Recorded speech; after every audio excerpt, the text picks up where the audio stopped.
camera one. It's camera one. Look it. Like, I'm so used to this. Provided that my internet service provider doesn't knock the internet out again. Fingers crossed on that one. And I still can't select my live stream, but baby steps. This works. All right. If you're early on, then you get the completely unnecessary explanation of what happened. Okay. So it was this cascade of failures. The HD60X, which is the Elgato video capture card. This camera is piped through a capture card and then it turns it into USB and puts it into the computer. It had like updated itself and logged me out of it, right? So unbeknownst to me, in the background, the web browser was just opening new tabs, asking me to log in over and over and over again until it opened at least 1,000 tabs. And then everything crashed. So I had to uninstall all of the driver stuff for that. I had to completely uninstall the web browser. Opera is unusable. Even if I re-download it and try to start it again, there it is with the 1,000 tabs. So with all that gone, okay, Byron, Crazy Man, Enric, I've seen that name before. Hey, Ron. I mean, he's done something to make him not able to be got. Ed, I don't know how. I don't know what method he has employed. Oh, so the Sawtooth. Speaking of the Sawtooth, because we had 2 weeks of around 70 gifted memberships, the Sawtooth shot way up. Last week, I think it was 44 or 48 gifted memberships rolled off.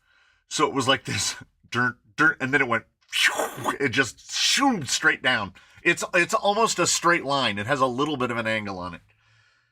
So again, I mentioned it in the member show for the like 4 of you that weren't in that can't see the member show because of what y'all keep doing on Fridays.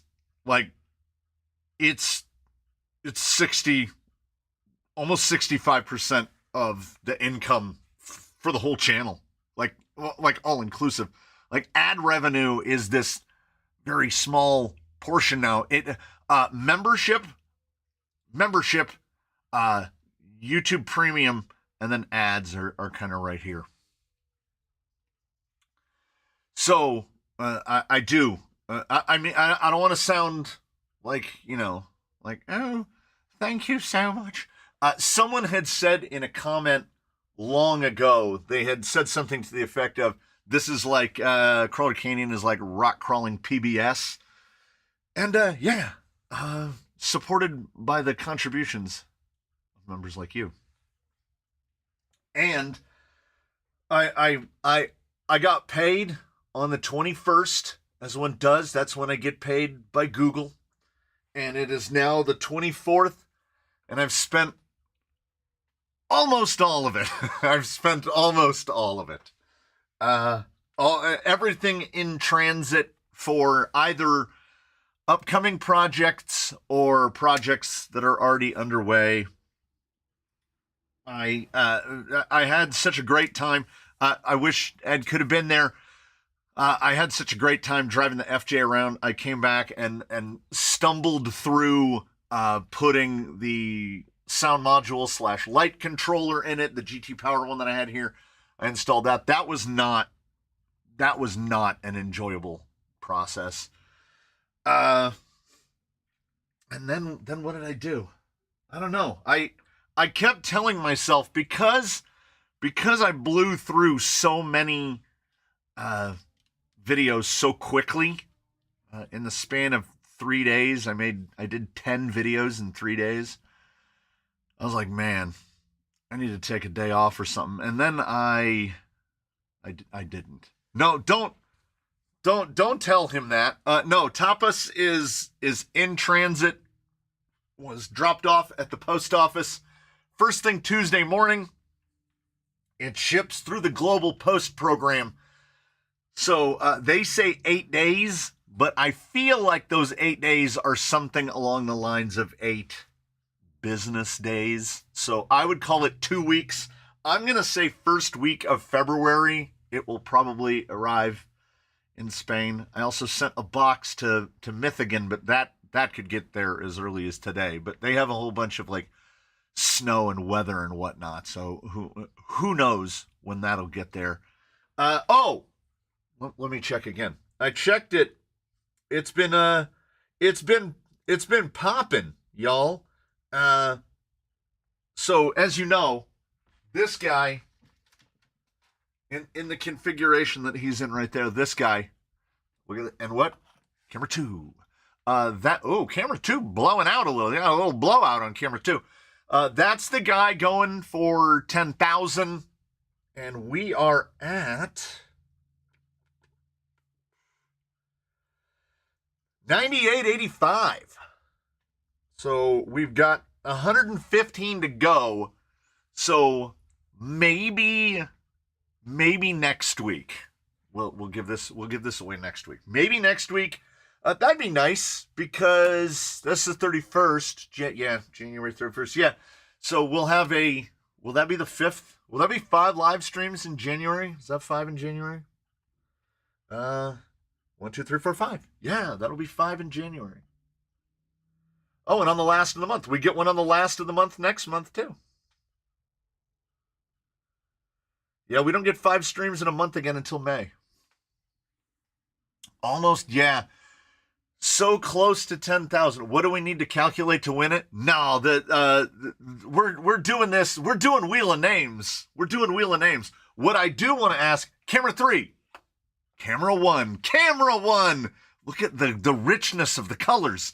I need to put it to y'all. Okay, so we know the Wheel of Names is going to pick Brorb at some point, right? It's going to try to send this to Norway.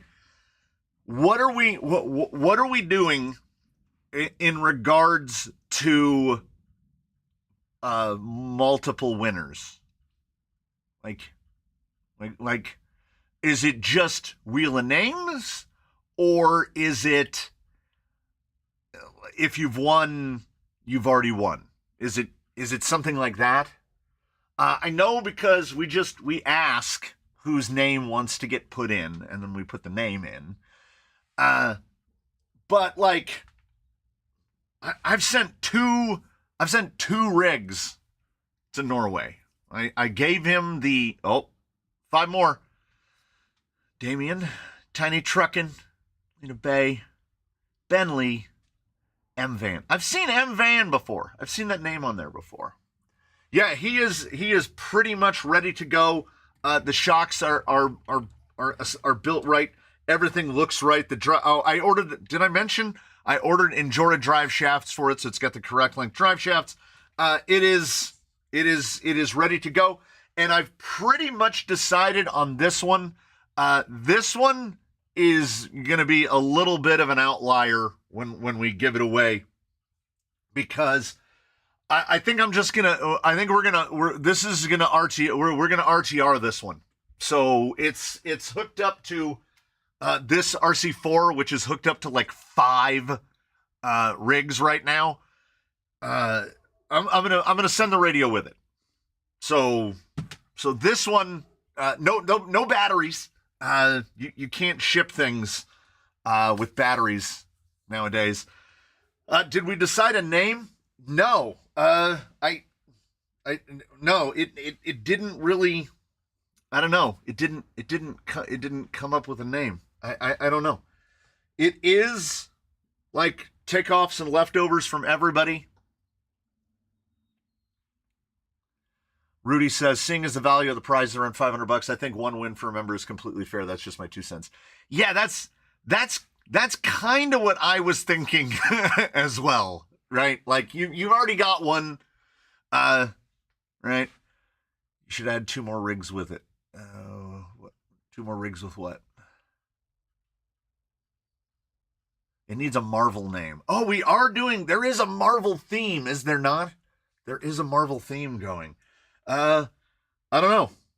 I went against my own. Oh, wow! Look, 2 guys with Purple Rain back to back. Bam, bam. I went against my own usual judgment, which is because I'm not a huge fan of the Lakers. I don't like. They've ruined the Regal colors. They've ruined purple and gold together. But because of the wheels, I was like, it's got to be purple. That is, to me, a metallic purple. It came out quite well. I backed it. I painted the panels with silver before and then went over them with the purple. I think it looks great with the wheels. I think he looks. It looks pretty good overall. And it is the Grimace and Thanos. It is the 4-wheel drive, 4-wheel steer. It is the 4-wheel steer vehicle that I've had the best luck in actually driving. And that nod too is at least softly Canyon recommended because it got the gear reduction down to a usable level. Purple Rain gets my vote because Prince is better than Marvel. It's another couple votes for Grimace. Now that we're getting a higher subscriber and member count, duplicates shouldn't be as common, but I'm still wying for one and done. All right.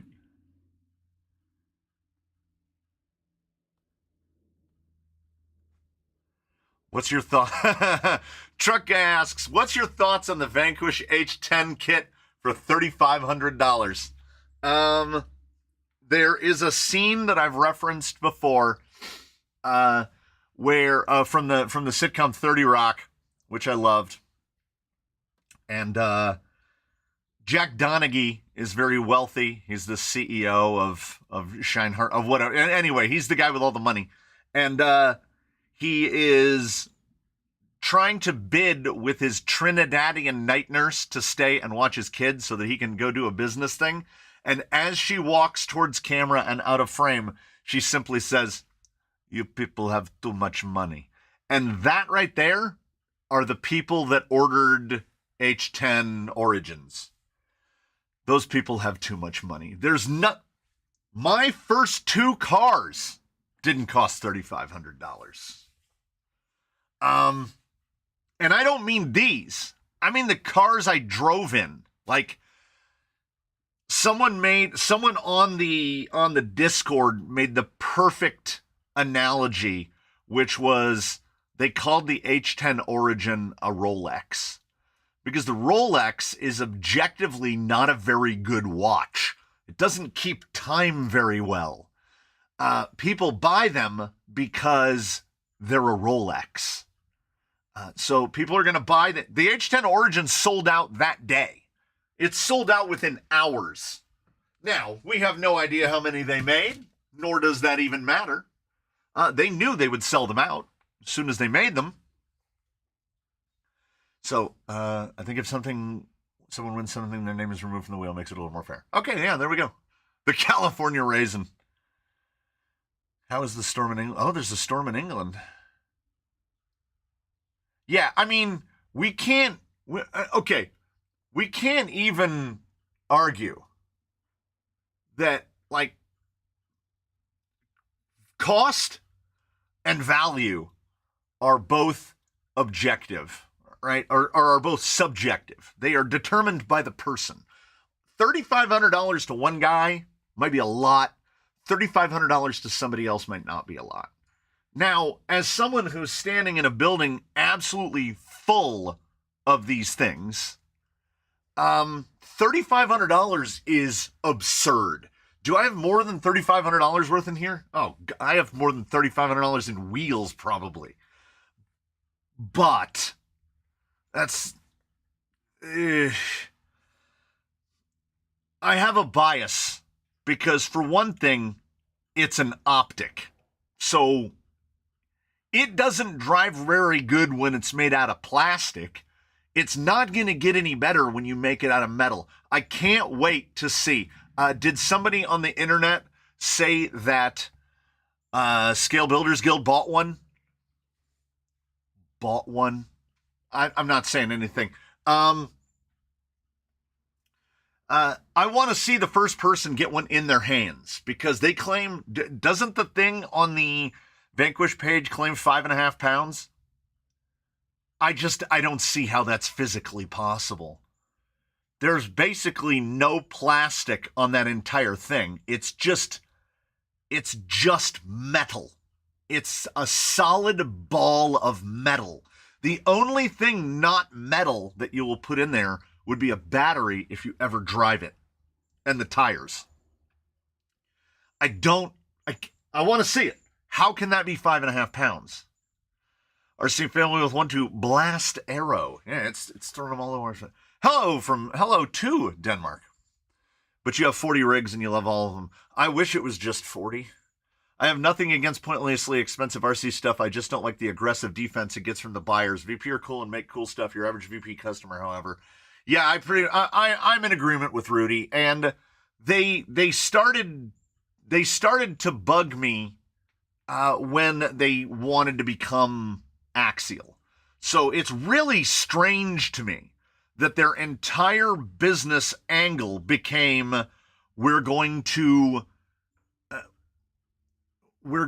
become more available, so we're going to do a bunch of RTRs, and then we're going to release a hyper ultra mega boutique product that's only going to appeal to a very small number of people right after we released a bunch of RTRs and just awful kits.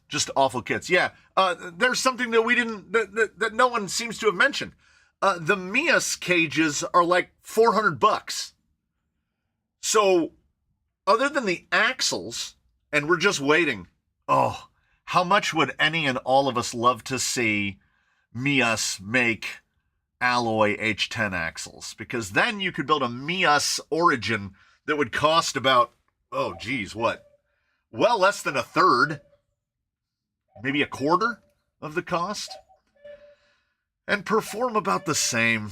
I mean, you put money into an optic because you want to. Does anyone have an axial early Bronco body they would like to sell or swap for something? The one that you got doesn't look that bad. What's it missing? Is the new H10 Origin supposed to be their Lexus LFA?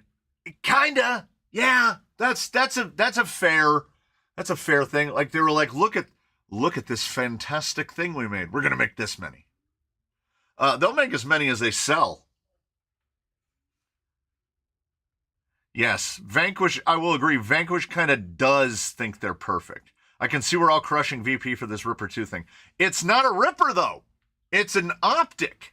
And when you can go out and get a hand-brazed cage for your optic for like a couple $100, what is the justification of a $3,500 H10 Origin? Yeah, optic cage on AliExpress, titanium for $200. Yeah. I want to see Mr. C build up an Executioner. I really don't have any desire to build one. I mean, I would, but it's certainly not on my short list of things to buy. The weather is supposed to turn evil coming up. So we're going to cut some rails. Oh, yes? Okay, hold on. I got to make sure. But they wouldn't be properly machined according to space shuttle machinists. True. People also buy 100K Jeeps. And Cybertrucks. Don't forget Cybertrucks. I just want the straight nylon AR-44s from Mias. Same. Optic cage. Is it 9 o'clock on the cuckoo clock? Well, that's the thing. The hands are accurate. The hands say 12:20. But the bird is off by 6 hours and 17 minutes. So he either thinks it's 6 a.m. or 6 p.m. It's impossible to say. Have you done a straight axle swap to TRX4 yet? I feel like maybe. Yeah, Rusty. Rusty is a TRX4 gearbox on F10 straights. You're one of my favorite videos every week. I'm pretty new to crawlers. We're glad to have you. We're glad to have you. I think they did it backwards. The origin should have come first, then give the peasants the plastic one.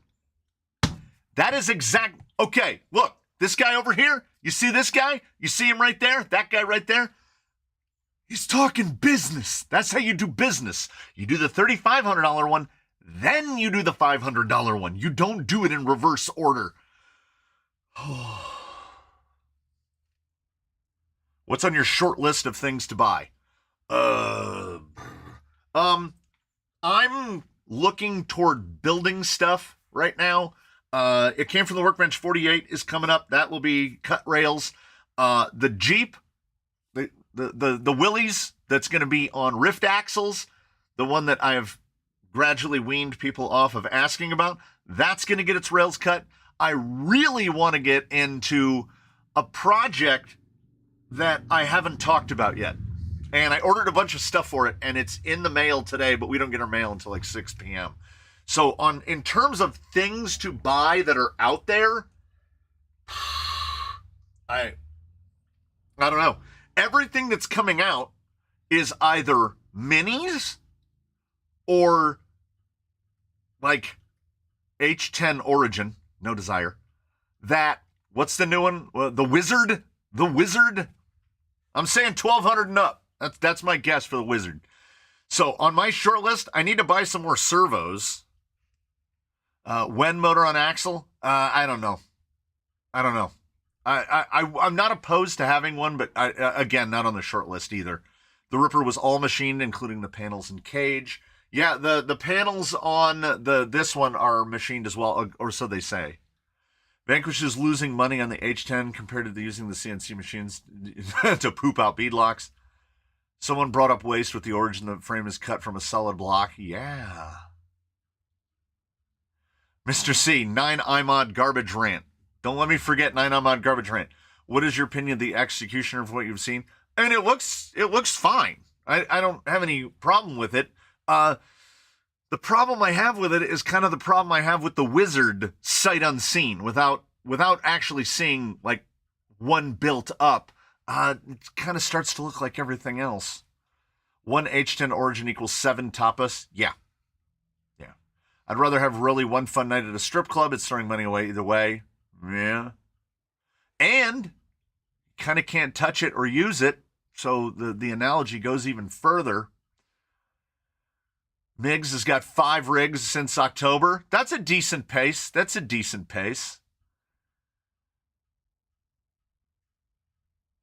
For $3,500, I could buy a used diesel-powered welder and start a side hustle business. Yeah, for $3,500, I'm thinking investment. You give me $3,500 right now, I'm not buying an RC car with it. I'm gonna buy more and or better cameras.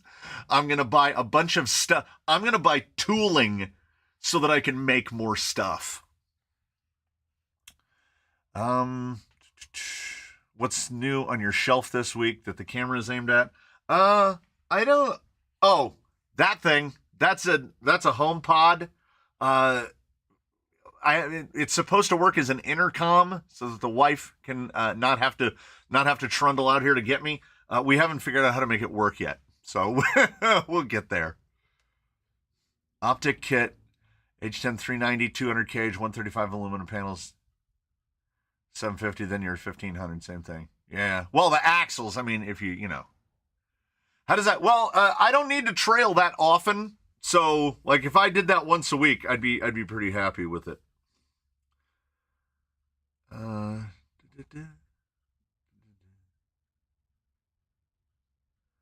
Can you give us a quick rundown on how you rate your springs? Yes, I can. I would like to know the VPR. Oh, is that where that AGFRC servo came from? Where'd it go? Things show up here all the time, and I don't know. Well, okay. Picture this. You're Amazon, and you need to ship something. So what you do is you just throw it in a Tyvek mailer, and then this is what it looks like by the time it arrives. It looks like a rat was trying to eat its way through this box. And yeah, so if you'll remember, I put that half height, what do they call it? Mid-size Eco Power. So, I mean, it's that servo. Like, they're not even bothering. Like, if you take away that, this is the ProTech, the Eco Power. All of the stuff being peddled out of A-Main are literally just these AGFRCs with different stuff on them. 0.1 and 60 kg from a half height. That's wild. Yeah, walkie-talkies. Yeah, basically. Now, people like me who got 4 trucks of fortune and 4 optics aren't in any need of a new buggy. If they'd released the H10 Origin first, I'd have drooled over it and bought it. Oh, okay. Yeah. Any hints on what's coming in the post today? What's you making? There's a video. It's not even on the schedule, but I made a video that's up right after the stream. So there's a video up at 4 p.m. today outlining the project that I want to just push all other projects to the side and start working on. So I'm gonna have to moderate myself a little bit. If I really wanted to buy a Shelf Queen, I'd save over half the money and get a capo. Yeah. What are your thoughts on the new optic? We've kind of covered that. Yeah, as people keep saying, it's like 7 rigs that you could build. You could build 7 rock crawlers, and not no. Let's roll that back. Let's roll that back. Baseline is built out of a Enduro Sendero SE. They were selling those things for $200. Okay. I had an absolute blasty of an hour out in the flood control area driving an FMS FJ40 with $100 worth of stuff on it. Had an absolute blast, right? You could build yourself legitimately. You could take the $3,500 that an H10 Origin costs. That could be your entire life's budget on RC cars, and you could be happy. You could have multiple crawlers. You could have vehicles from every segment. So in my cost-benefit analysis, there's no place for a $3,500 anything. Because let's be honest about it. The H10 is not a rock crawler. So I'm going to have to scroll back up a little bit, but as Sputter Crawler mentioned, he said do a rant on the 9i mod. So here we've got, okay, we'll make sure we'll replug it in. So we've got this plugged in here. I've been doing all the troubleshooting. I made a little tray to hold the speed control. I got everything wired up. It sounds real nice. We grab a battery. Radio's on.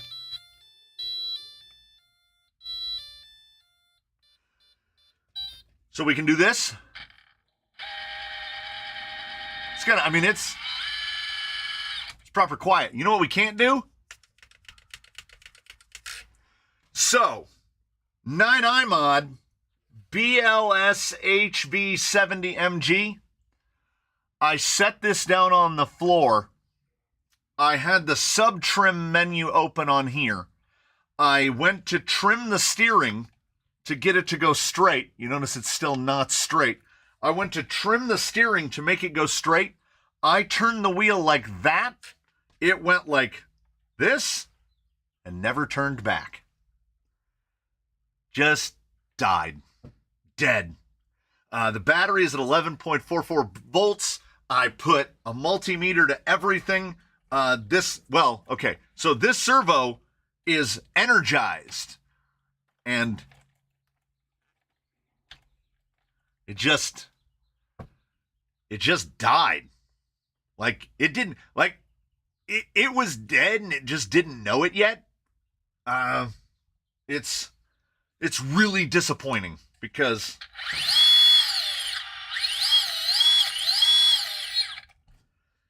I was already Deadpool Wolverine, do the this versus that tire test, real rock grabbers versus fake rock grabbers. But now there's a Servo inbound from Amazon. We're just going to put a Flash Hobby in it. The resistance doesn't even change when it's plugged in. So there you go. I didn't even have a chance to kill it. That Servo died as soon as it was installed. It did not last for 30 seconds. Got some Trex's tracks fitted to the rear of this plane in the snow in Alabama on Tuesday. There's still snow on the ground. Yeah, snow in the south is crazy. If you remember, I bought the Protect and was going to use that for the Mias axles that I had to reorder. Oh, yeah. The really, really funny thing about the Origin is if you spend $150 on a Fusion or SE, it will make it better than stock. Yeah. That 45 kg AGFRC you recommended is awesome. Quiet and plenty of power.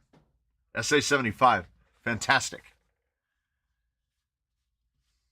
When are you going to do a video about those 2.2 silicone inserts? I have both sets here. I have the 5.25s and the 5.75s. It was actually the optic that got me onto your channel. I watched Exocage sing its praise, and then I saw your video, and I've been watching your daily ever since. Yeah, well, the Origin will live on shelves to never be used. If I'm going to spend $3,500 to put something on a shelf, I'm not. I wouldn't spend that on a TV. I didn't spend that on my computer. The computer that I edit, my entire computer in there, monitors, computer, keyboard, mouse, everything cost less than an H10 Origin, and I get a lot of use out of that. The system that I'm streaming on right now, including that camera, that camera, that camera, back to this camera, all of it cost less than an H10 optic. So there, I built, the bin shed we've pointed out, the bin shed cost $1,200. Like, I mean, no cost benefit analysis is passed by the H10 Origin. You buy it because you want to, but it's wants up here and needs way down here.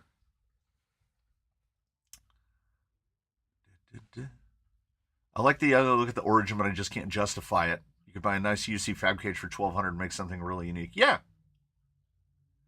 Yeah, if I'm dropping $3,500, I'm commissioning someone to make something from scratch. 100%.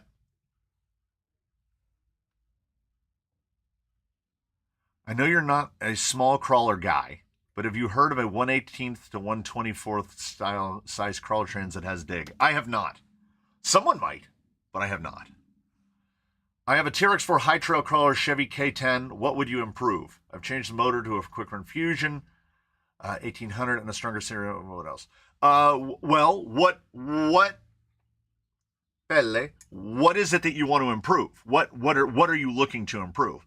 I know a lot of guys out there on the internets, they take off the 2.2 Canyon trails and just put 475s on it. Like, they still leave the long shocks and everything, so it looks kind of like a lifted stock truck.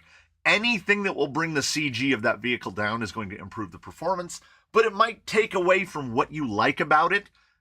Everything doesn't have to be the ultimate performer, as was evidenced in the members' video about the FMS FJ40. That thing is not a rock crawler. In fact, it's terrible at it. Absolutely terrible. But my God, is it fun to take out and just drive around on trails and just have a good time.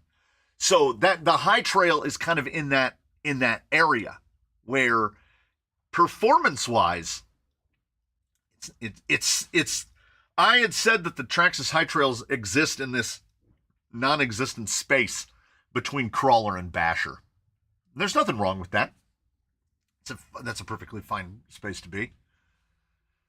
Yes, chat is indeed rolling today. Do you need a servo saver on a 1/10 rock crawler? No. What you do is you go on Amazon, and so long as your vehicle will fit them, you buy these by the 5-pack. and these are your servo savers. They're double clamping, and they still strip out because they're made for pennies. And, yeah, these will give. If your servo is strong enough, these will give before the servo gives. Now, if you get a really big, well, I mean, I say that, but then again, like, we can see how bent his servo horn is. Look how bent his servo horn is. It like leans back at that angle. That servo horn has been on there for a very long time. And he's never broken a gear, and he's got way more steering than most people deal with. No. A servo saver is really going to destroy your ability to position the vehicle on the rock, so you don't want to run a servo saver. I think I'll just buy the VS410 Origin body and build a rig with that. I love that body. Yeah, the Origin is a great looking body. The full cab and the half cab. I keep wanting to buy a half cab, and then I somehow talk myself out of it. Usually by buying like I bought the Anvil, J-Concepts Anvil. It was like $20. It was $26. You can pick up creep cabs for like $20. The Proline bodies on Amazon go on sale all the time for no reason. And it's fantastic. You just got to keep going back and browsing through, do your search for crawler body and buy them cheap. Dropping $100 on a body is something I don't do that often, thankfully, because man, would it get me.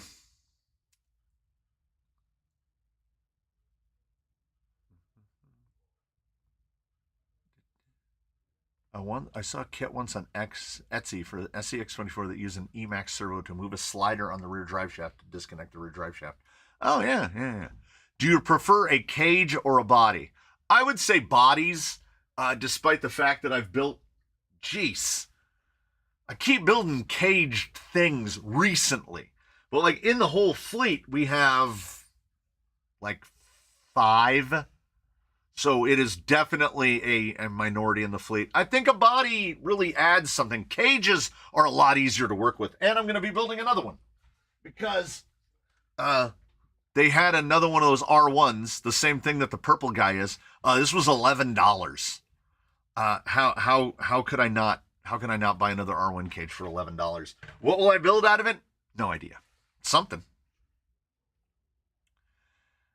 Are we having a Vanquish rant? On and off for sure. In the custom knife world, we call it magical thinking.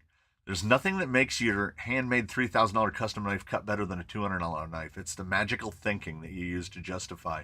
Yeah, that sounds right. I have things that are worth more than $3,500 just sitting on shelves to look at. If that's something you want to purchase as a collectible type thing, I see nothing wrong with it. I mean, on the one hand, sure. People go buy paintings that for millions. But when I'm thinking about something like this and all the bits that go around it, I'm thinking about a functional utility. And you give me $3,500 and I have to spend it on something non-functional, it's not going to be an H10 Origin. I'm going to spend it on something else. I'd get some landscaping done. Like have somebody come in and put in a fountain. Everybody loves a fountain or a waterfall. Right? $3,500 to me, $3,500 is a lot of money.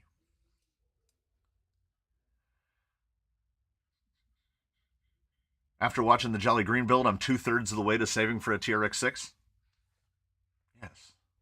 Yes.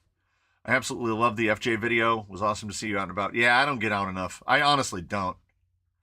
What do you think about the Capo 4-door Jeep all metal that costs $3,000? I think the same thing as I do about the H10 Origin. You buy it because you want it, not because you're getting some sort of experience from it that you're not getting elsewhere. I mean, the 10K guy, where is he? That guy who's behind the radio. He's behind the pile of tires. This guy. That thing was built out of bits. I had an inordinately good amount of time in the last video with that driving that because I almost felt like I figured out four-wheel steer. The FJ over there, those things are $350. I had an absolute blast. I'm going to tell you, in the spirit of cost-benefit analysis, I'm not going to have 10 times as fun with a $3,500 RC car versus a $350 RC car.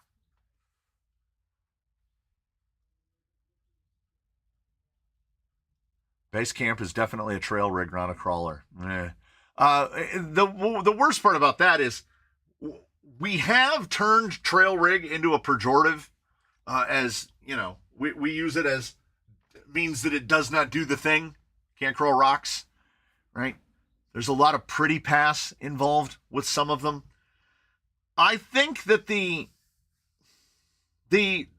optic, the H10 origin is, I don't know what it is. As far as I'm concerned, it's not pretty enough to get that full pretty pass. It's not pretty enough to be an art piece. If somebody's going to make an art piece rock crawler, I want it to be an art piece. I also want to know that nobody else has one, right? I would take, and I mean this with all sincerity, I would take Ratchet over an H10 optic every day. Because you know how many Ratchets there are? One. Ratchet is my art piece crawler. I wouldn't sell him for $3,500. How's that? You get so much more fun out of a $400 to $500 rig you make your own with some twiddling than the heavy, too expensive rig. Yeah. Do you prefer hard body or soft body? I'm a Lexan guy. Put rift axles on that $11 cage. It would just be a square. Building my parts list for a Mias Gold Rush chassis, but I can't remember what link set you use for a 330 wheelbase. Yes, it is indeed the RC Lions link kit that's on Amazon for $16.99, sometimes $15.99. I know you have built to a body, but have you ever built to a tire? Yes. Zobazu looked so good on hunks that, oh, wait. I'll go get him right now. Wait.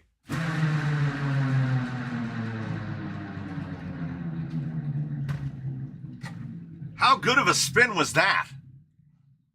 So, Zobazu looked so good on hunks that I couldn't see him on any other tire. So, we tuned it and adjusted it to do with the hunks. The hunks were not the best performing tire. We could probably do better by grabbing a tire out of the pile of tire options over there. But, like, they're right. Like, that's the right tire. So, yeah, in him, we ended up building to the tire. It didn't start off that way, but that's the way it ended up. Yeah, for $3,500, Michael Horn is 100% right. You give me $3,500 right now. Ignore the stuff before. I'm gonna get like a little Kubota tractor and save my back and legs and brain, and I'll just be digging holes and moving rocks around and building obstacles faster. Jim Schultz says, thanks for the stickers. I'm interested to see how you have your Max 6 servo hooked up. Oh, I just made a Y adapter because I run him off of 2 3S packs. So I just have a JST coming off of each battery plug going into a single, and then so I made a Y off of 2 JSTs, and then that's it. He just runs off of 2 3S packs. I don't know if that's the best way to do it, but that's how I did it. Speaking of fountains, how's the pond coming along? It is still just a hole in the ground, and I find all manner of excuses not to work on it. Currently, my excuse is that I need to go buy pipe because I need to run the pipe for the pump before I start building up the rock. And then I don't know I've never made a pond that didn't use a liner or a drop-in. So I have no idea how to do that actual part, but I'm going to try to figure it out. Is the H10 origin an investment? Anything is an investment if it appreciates in value. You can view it that way. A lot of people bought Beanie Babies, thought they were making an investment, and now they're moldering away in attics. Yeah, a waterfall section would be sweet instead of that optic. Yeah, for sure. For sure, 100%. Just imagine the ShamWow guy selling the Vanquish. Yeah. Basecamp or Yikong 4107? Okay. You can crawlerify a Basecamp if you throw enough money at it. But that Yikong is pretty much perfect with servo motor, wheels, and tires. Like it's a trail rig that can crawl well enough. It gets a pretty solid, pretty pass for that patrol body. As they're about the same price, you're going to spend a lot less money in the end on that. I know apparently it's supposed to be Yikong with that Yikong. The 4107 is pretty great. I put the 4107 directly across from the FCX10 K5. I do not recommend the FCX10 Pro. I don't see the economy in it. It kind of killed the best parts of it.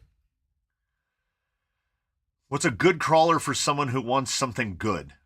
I think the best starting crawler, if you don't have one, is a TRX4 Sport, because it gives you endless opportunities. You can build absolutely anything you want out of a TRX4 Sport.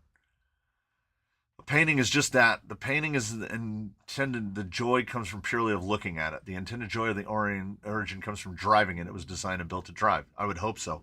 Have you done a Killer Body LC70? I have one in a box, and I have a chassis for it too. The catalog is getting so big it's testing my memory capacity. Same. I did say 330 wheelbase. Oh no, that guy said 330 wheelbase. Now I said 330 wheelbase.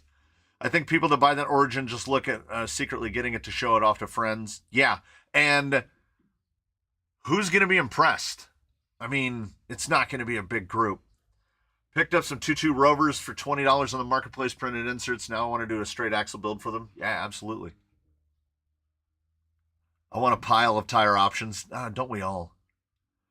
Building a Mias Goldflake. Want to add a slipper clutch assembly. Which one do I get? You don't. Because the shaft that is there is not long enough to fit anything. If you want to add a slipper clutch, as I have done in the past, there is going to be some fabrication required. You are going to have to replace the top shaft on the FMM in order to fit a slipper. There's just not, like, the shaft has about that much exposure. And if you see what the shaft that the top shafts look like on slipper fitted vehicles, there's like that much shaft sticking. It's about like double the length.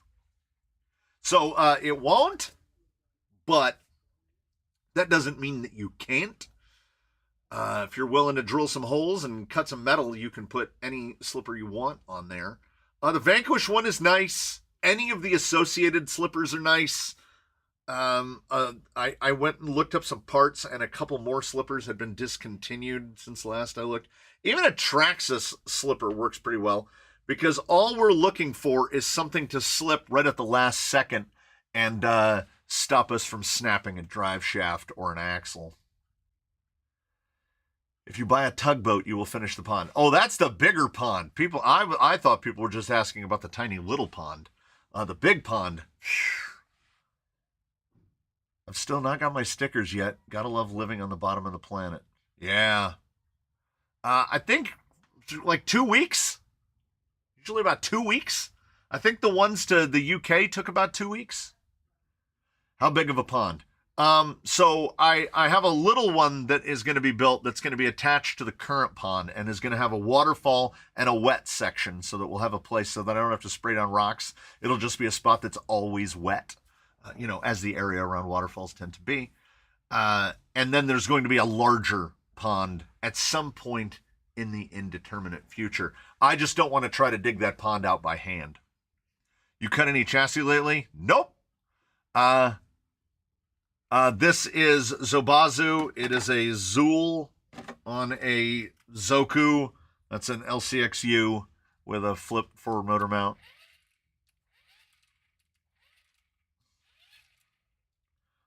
Yeah, he's a good guy. When the FCX10 Pro goes down to $350, it'll be a decent buy. Agreed. Cheap is good. I'm currently putting $50 unknown metal axles into my Ecto. Cheap experiment. So far, so good. I'll trade you my base camp without electronics or trans for a 4-link roller. Would a half track crawler work at all? No. Tracks can't climb. Tracks are excellent for mud and soft surfaces. Tracks love mud, sand, snow. They don't like rocks. They can't conform well enough.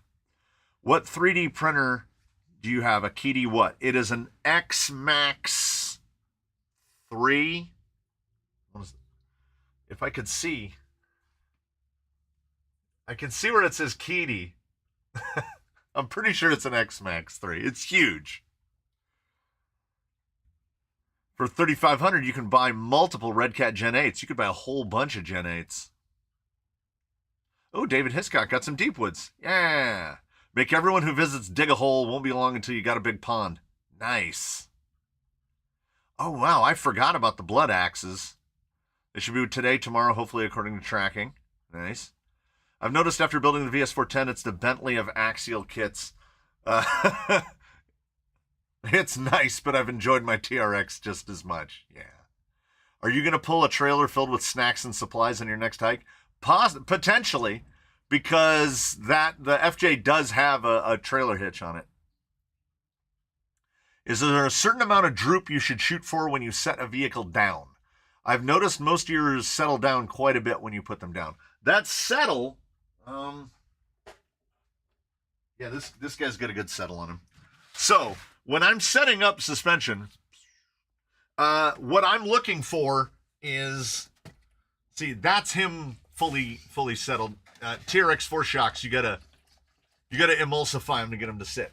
So ordinarily, what I'm looking for is links roughly level, because I don't want a ton of up travel. I want it mostly as down travel. That is my own personal thing. Everyone will have a differing opinion as to what they prefer.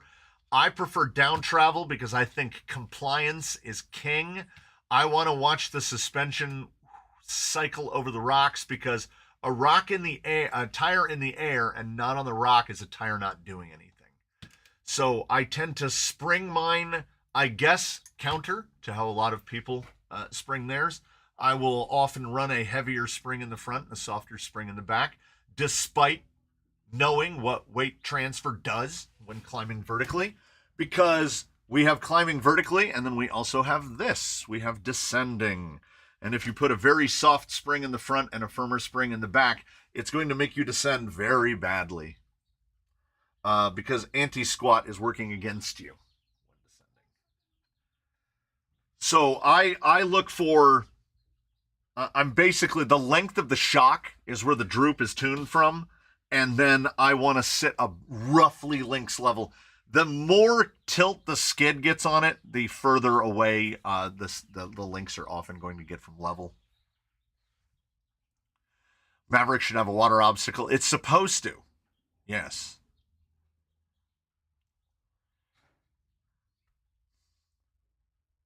What if it was J Concept's green tracks?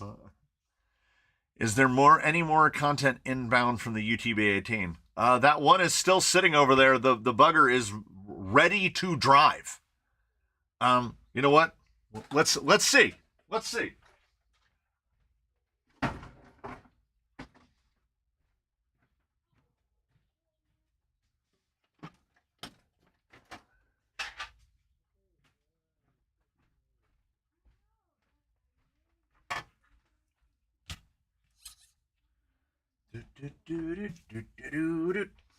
Okay, we'll just seeing as we're already using this radio, we'll just pick another model.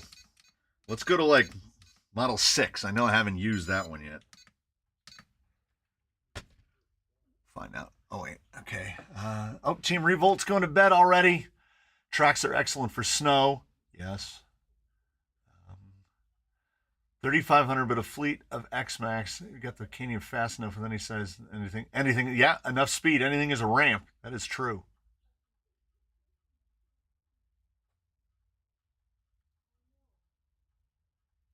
You should put that AGFRC in Servo and Wolverine unless you want to test it first. I know there's a very small community that really enjoys a servo test, but for the most part, nobody watches them. None. So I tend to do the testing on the rocks, much as like I've stopped including as much information on.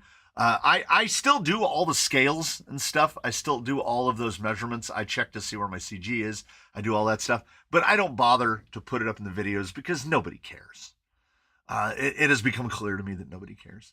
So I do servo tests rarely and sparingly because if I can tell, rather than put it on a testing machine and do the test, I can tell you within 30 seconds on the rocks whether that servo is delivering on the power it claims.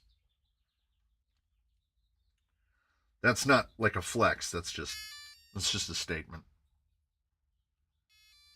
I hear you.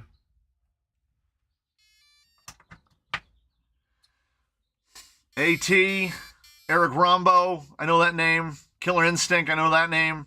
Okay, now it's a bunch of names that like I feel like I've seen those names before. So it's not digging as deep. You could have 3 SCX6s and J-Concept Tusk on all of them instead of an Optic Origin. Yeah. Ben Webby loves a servo test.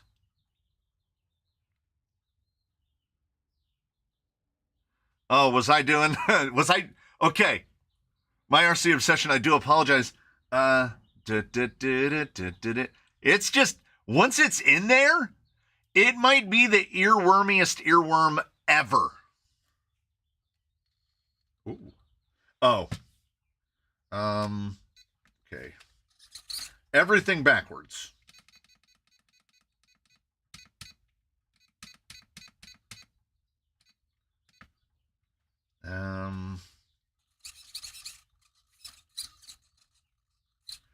Oof. That servo is really fast. It's really fast. And it has way too much throw. Oh, is that an RS400 in there? And this is the exact process that I used when I went with the 9i mod, where I turn the endpoints way down.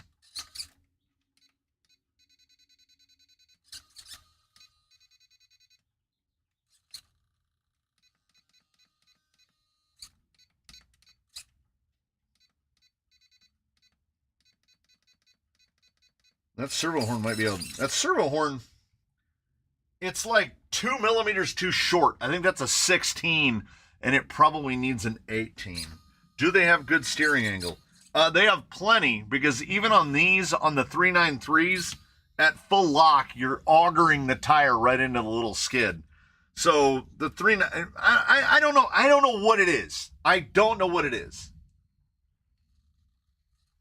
That's directly on the drive shaft. Let's put this over here. There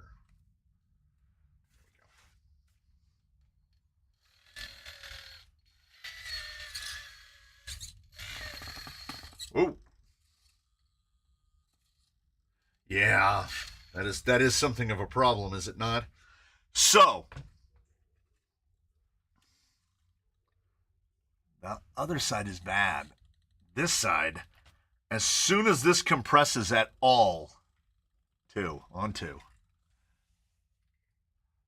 Well, watch. Ooh. Yeah, it needs a longer horn, because this, like, when you get that, we got full lock that side. Might have to reclock. Maybe I might be able to get it by clocking the horn. If I clock the horn over, it won't have to throw as far. There it goes. It's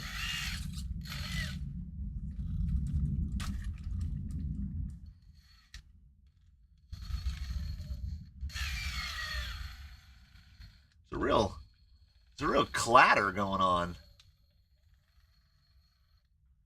that this? Oh, it's just a battery lead rubbing on the outrunner. No, it isn't.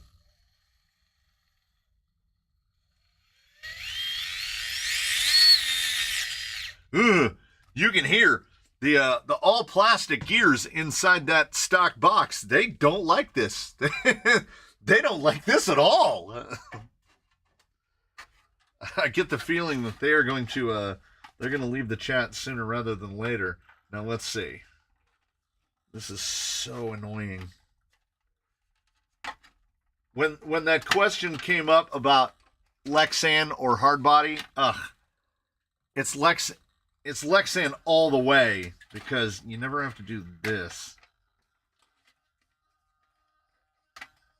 Well, that RS400 is a grumpy little cuss. I mean, come on. It looks super cool.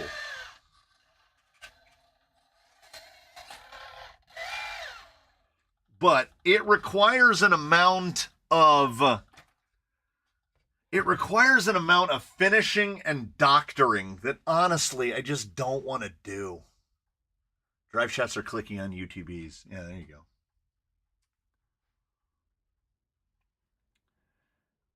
Have you tested any Charisma ESCs in your videos? I have not.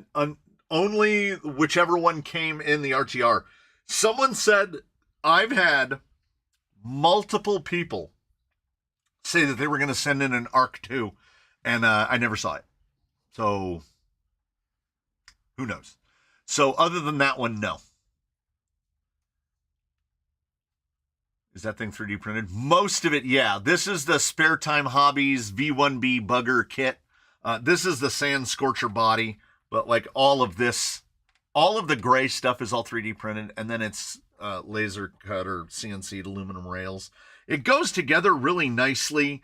And I mean, I think it's an improvement on the look of a UTB-18, but I don't really know if it's that much of in the way of an improvement on the performance of a UTB-18.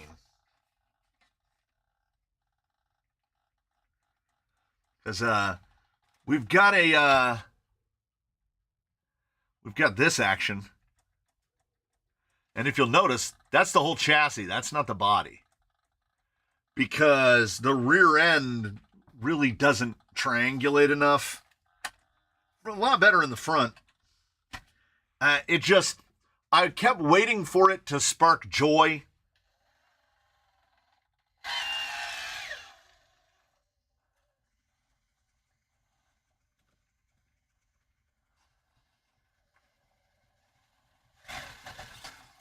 There's a novelty component to it. But like, if there's something that I prefer, little 9-point turn for you. If there's something for it I prefer, so this is a Sand Scorcher body with 393s on it, and those 393s look enormous. I prefer the FJ. The FMS FJ is enormous instead. And, you know, I'm doing that thing again where I'm standing here with my arms crossed. Okay, here. Zoop.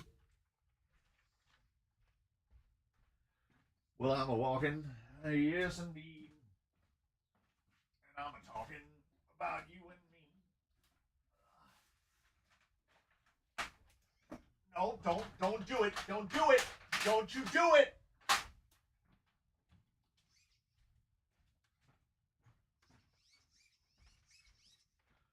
So I had a radio try to fall off the highest shelf that I've got. So, okay, we have a size differential. This guy is, they call it a UTB-18. We all know it's about a 12th scale. This is about a 12th scale. I think this is probably about a 1/7 scale, because if you put a 6-inch figure next to it, or a 7-inch, how tall is Lady J? Okay, this is a Super 7. This is a Super 7. Like, she's the size of a child. Her head doesn't come up to the door handle. And she would be a little bit bigger than 10th scale. She would be like a 1/9 scale. Well, they call them Super 7 because they're 7-inch. This thing, the scale is so opposite of that. Like, tell me that doesn't look like it's sitting on class 1s. But it's so big. Those are 575. Those are 475s. And being on Leafs, you could probably fit 525s on there. Let's get that height way up. Oh. Ooh. Look at this. It's like getting the upscale. It'll just roll away. It just wants to roll away. Get some good tire rub on it.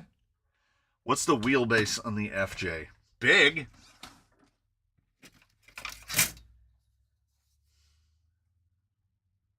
Where's JP Word at? 330. You know it's got the 330 wheelbase. Okay, you know what? I'm right here. Let me see.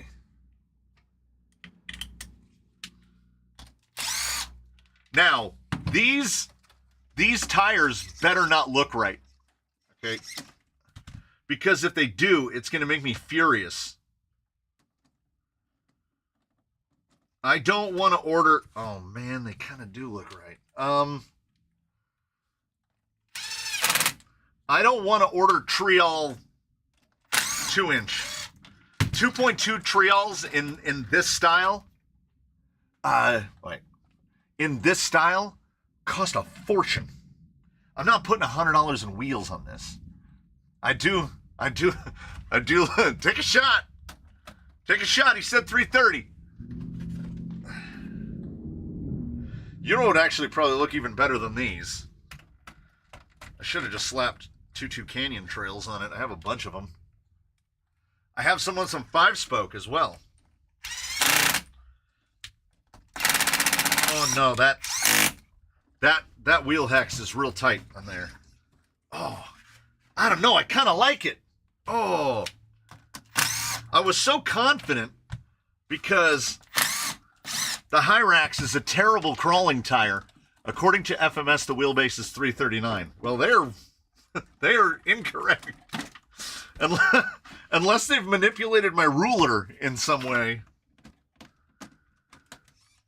Because that was definitely 330.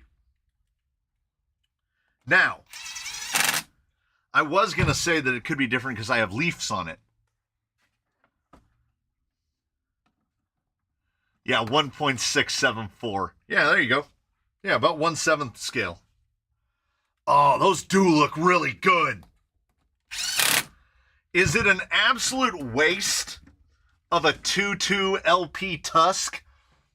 Oh, man, those look good.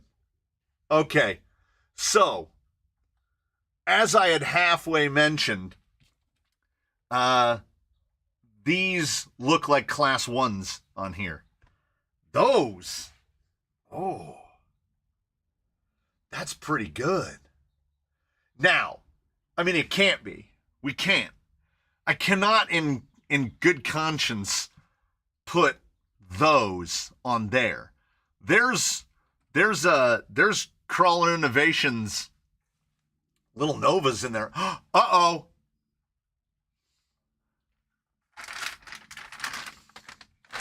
We might have to bust them out. Now I have to find some non-Trial 2.2. Yeah, I really do. Out to the rocks with it. Oh, it has a trick. It can play a trick. Is this still on? Yeah, it is. Okay, we're going to unplug this. I mean, you know, on the one hand,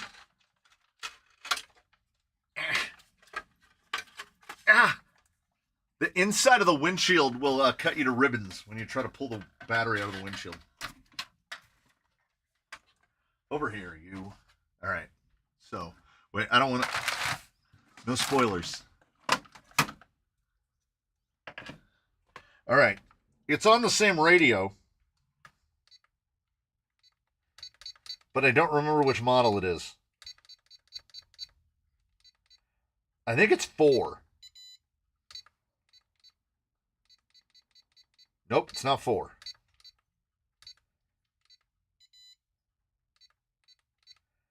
I go by endpoint adjustment. Yeah, it might be Model 3. It might be Model 3. Okay.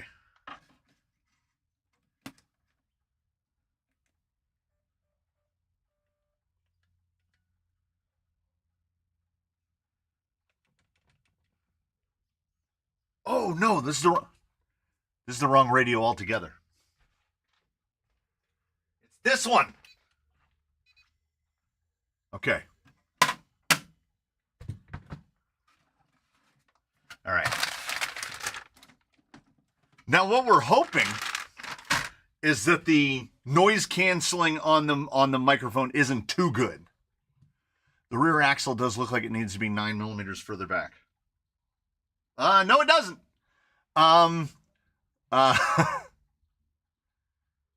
You can just change the rims. Too bad they don't make a Fuskin 2.2. Yeah. How bad is the pirate ship noise? On this thing it isn't. Because it can't get some LP Hyrax forever. Put the Proline Beetle body on my Sandero. I had to cut the back and front fenders to fit. Yeah. We're getting another trail video to test the new tires and wheels. Unfortunately, you're correct. Oh man, now I have to get two LP tusks and wheels for mine.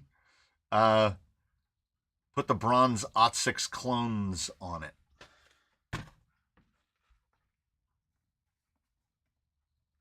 Ooh. Oh. Those would look pretty good. I'm doing the camera thing again. Oh. Look at those. Yeah. Those would look good on there.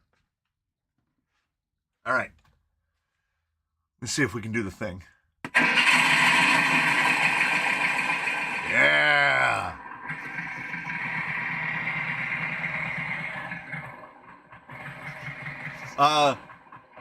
Here's the thing I haven't figured out on the lighting module. When you go in reverse, the headlights shut off. And then when you go back and forward, the headlights come back on.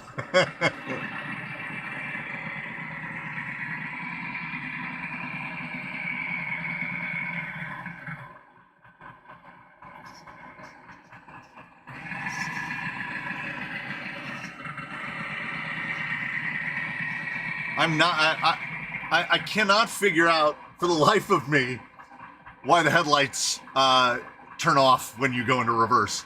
It does indeed have. We got taillights.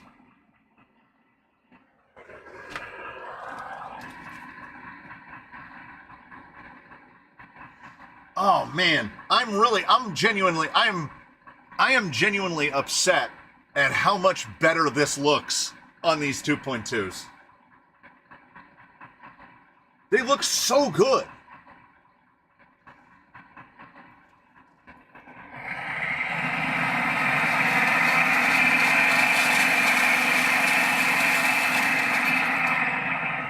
This is the whole GT power, the beauty. I think the reverse lights are plugged into the headlights. William, I wouldn't rule it out. Setting this up was impossible. Yeah, it has a, well, am I going to put an SE 1800 in it? I don't know. No, you know what? I wouldn't now. Because I think if I'm running a 525 like this, I think the 1200 is probably perfect. It's crazy that the engine noise gets louder.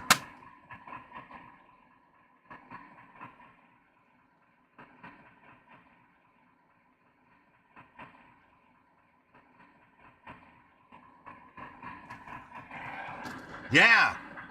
Sputter Crow's right. With the 2.2s, Mike, give us a link for the sound module.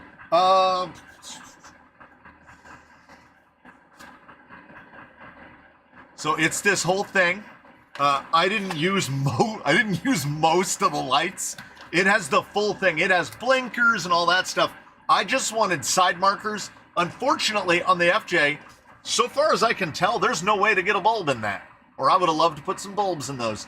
I want to put like the round ones, just the two like KCs I don't know if I want any up here, and I would have to change out the receiver. It's plastic, but I have a metal one. Yeah, so this is the whole thing. And it has a plug-in for another sound module because it'll do, you can have a horn, a siren, you can do a whole bunch of different stuff. It's pretty neat. And for those of you whose names are gray, when I take it out in the woods, I just put a piece of Velcro on the bed and then I just shove a couple batteries in there.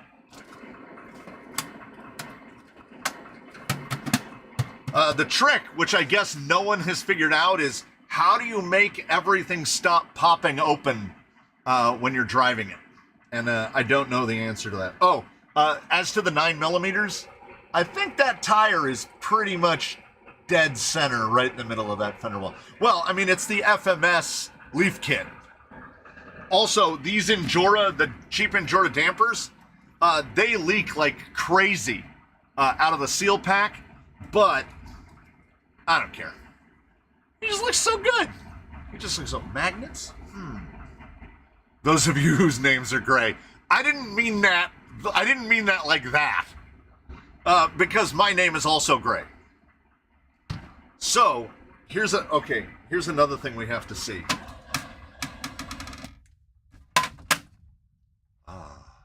Zip ties keep them shut. Yeah, then they'll be really shut. Because as it is now, every time you roll, well, okay, so this part is kind of actually more authentic.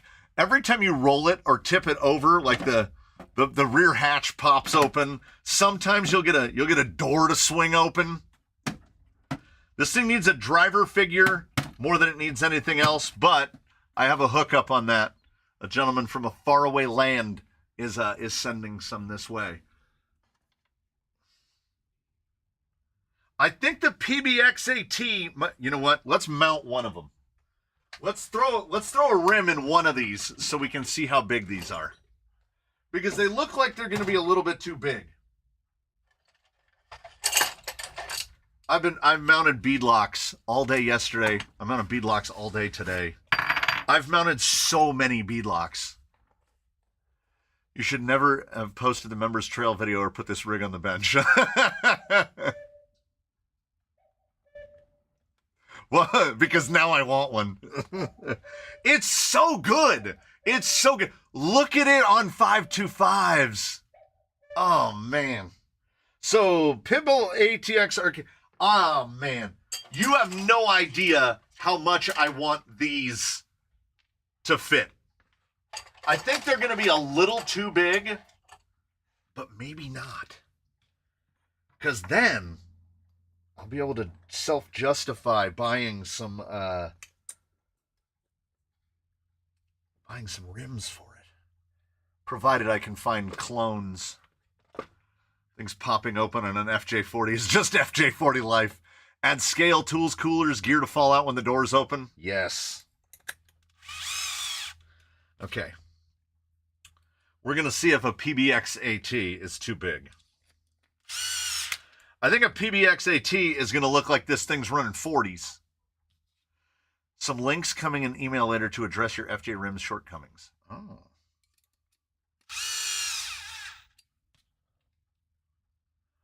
Because, listen. I will find a home for those immediately. These have silicones in them. These things weigh a ton. So, yeah, I think the silicones were really helping the hobble-bobble action. And too bad Erwin went to bed. Too bad Erwin went to bed. Because what he won't get to see is, guys, I'm going to open it. I'm opening it in the bag.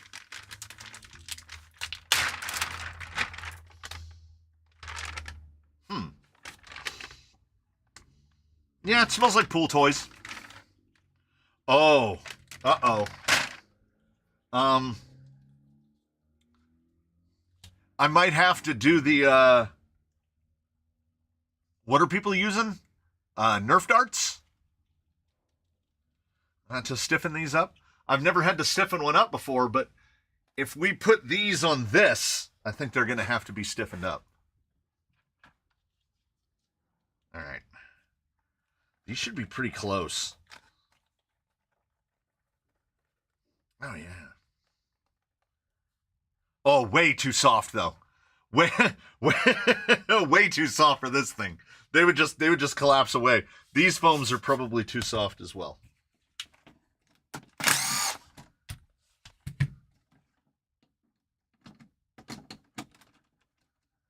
I don't know. They look kind of big. But do they look too big? I have to mount up another one, don't I? I can't really tell by looking. Pop open an OT6 clone and compare the blue. Oh, the blues are in there?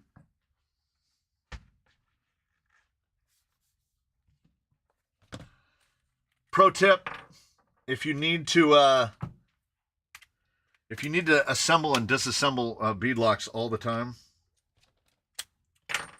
you have to get yourself the Bosch 2-pack, and then you can just you can blast them apart.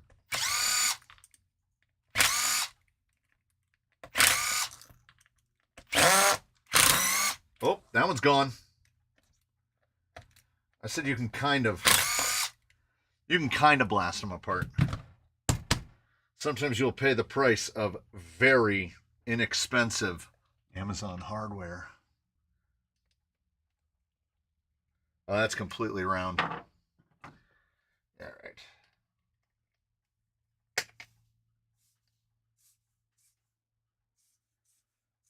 There's a vent hole in here, but it's not big enough. Where are your bits from the Bosch from? It's all MIP. They're going to look a little too big. They won't rub because we're on leafs. I would love to mount the rest of them, but I stripped a screw out, something awesome. I'm probably going to have to try to knock a Torx into it to get it out. Look at IKEA. Look at IKEA. This was like $6. I bought it basically specifically for this reason. I bought the cheapest extraction kit you can find. Finally, it's warming up in here. I'm going to be able to take my sweatshirt off. I think this might work. Ooh. Ooh. Okay, come on, IKEA. Save me from myself. This thing is so stripped out. You wasn't supposed to use a drill for that. It is force of habit because it's how I put them together and how I take them apart. But I should, you know what? I should know better. It's not a defense. I should just know better.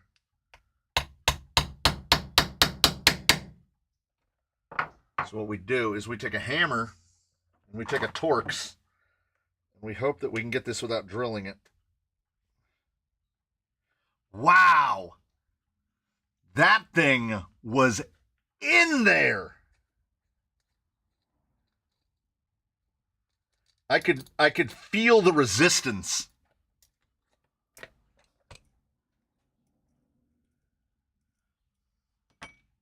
But Securitorx, no less. It's got the hole in the middle. So Canyon certified, recommended. Should you find yourself in your local IKEA, it's like $6.99, is in the $7. We got them all. We got Star Drive, double pin, Y drive. Does it have the triangles? No triangle drive, sadly, but this is how you get all your strip fasteners out. Into the bin. All right.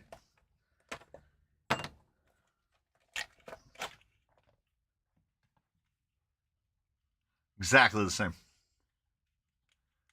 Exactly the same. These feel exactly the same. There's no difference in that. We'll go a step further. Here's what I do. Here's stupid dumbness. Right. So we're gonna go for about that much. We're gonna get super scientific right here. Posted one picture of my in-work scale rigs to dust off during the stream. Okay.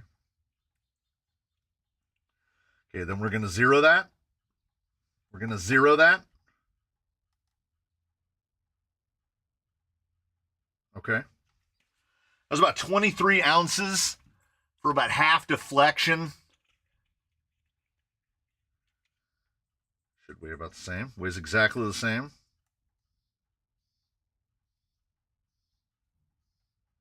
If anything, the blue, it's so close. It might as well be exactly the same. The blue actually took a little bit less force to compress than the green. This is really soft. Oh, you have no worries. When you get it from IKEA, it has this decal on the back that shows what they are. Trixig. That's it. It had zip ties through each corner. That was it. That's how it comes, just like that. No instructions at all. They figure you know what you're doing. Yeah. So the blue and the green, exactly the same. The other colors, like from Fimonda, would work, but these are big old 525s, and these are 5.4s. I have to mount a second one though, don't I? Because I need to see both of them on one side to determine. I'll make my determination based on that. I don't know. It's hard to tell. The green isn't broken yet. They will get softer. Ooh, even softer. I don't think these blue have ever been run. They were just installed. The smell in here is getting kind of heady, I gotta say. There's a lot of silicone odor. Woo! The 575s are so heavy, but there is a difference in firmness. Now, I remembered they were talking about it on something. Did I see it on Facebook? They're talking about how they basically make their own tuning rods for these to firm them up. And I was like, why would you need to firm them up? And that was because I had never opened the package. Now I know exactly why you would need to firm them up, because these are way too soft. I'm going to have to order some of these bronze wheels, maybe. If I can't find a classical, like, it's not 105s. Silicone stench. I don't want 105s on this guy. He looked really good on those Trail Vintage. But like I say, 2.2 Trail Vintage are criminal. Eventually this FJ will cost $3,500. Heck no, man. He has his choice of like 4 tires. They're all already here. I will get, well, okay. Let me ask you a question. No, it's not going to work. No, these don't. These aren't it, right? No, I don't think so. I think these are just stock foams. Oh, those feel like they'd be pretty close. But I don't know. Is that too much taken out? Like, I could see that more than I could see that. Who said you, not you? Did you save the plugs from the foams you cored out? I did, and then I threw them away. I did a thing that I try not to do, which is throw things away and then regret it later. But I was like, oh my God, these have been here forever. I'm just getting rid of them. But I do have boxes and boxes of Nerf darts. And I do have quite a bit of fridge foam. Too much chrome? Too much chrome? Maybe. Show the tires I sent you and see if you can figure out what they look like. Please, the chromes are not the wheel. Okay, now, we're going to combine. Mr. Hurley sent me the stinkiest tires. I won't touch them with my hands. But I'm going to bring them in here so that we can figure out what they are.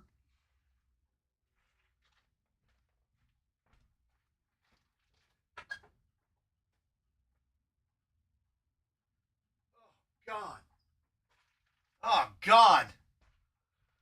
Oh. If you hold this in front of you and walk, the stench coming off these things, it's apocalyptic. So what do we think is 2 better? What do we think what is that pattern? Like, what is that pattern of, oh God, they smell so bad. Oh my God, they're making my eyes water. It's horrible.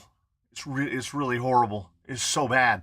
I don't know. I don't know enough about scale tires. Also, over time, they all start to look alike. It is a diabolical stench. I'm not kidding. I can, like, my eyes are getting that you're in a room with exhaust. Look like Boss Man. No. Boss Man are very symmetrical. Boss Man are very symmetrical. These guys, there's definitely a differential on that inner lug, and the outer lug does have a bit of Boom Racing Hustler flavor to it. No, not a poop smell. Like just I don't know. I can't explain it. There's a bit of, no, there's definitely more curve there. I don't know what they look like. Oh man. No. When you touch them, it gets on you. I have a 5-gallon bucket, with dilute, I just got a whiff of them again. I have a bucket with dilute simple green in it. Yeah, it is a very chemical smell. Really chemical. I never figured it out either. Yeah, they look like something. I got to put them back outside. Oh.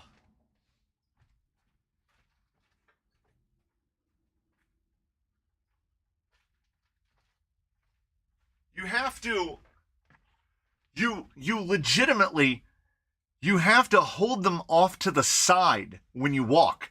Because if you hold them in front of you, the waft will come off of them and go right into your eyes. It is like a sulfury smell, almost. Almost like it's trying to spell something out, like the Rarlo. IROX? Could be. Look like ripsaw lugs on the outside.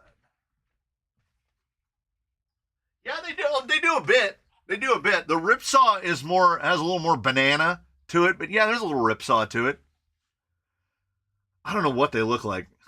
And I can't be around them for any extended period of time.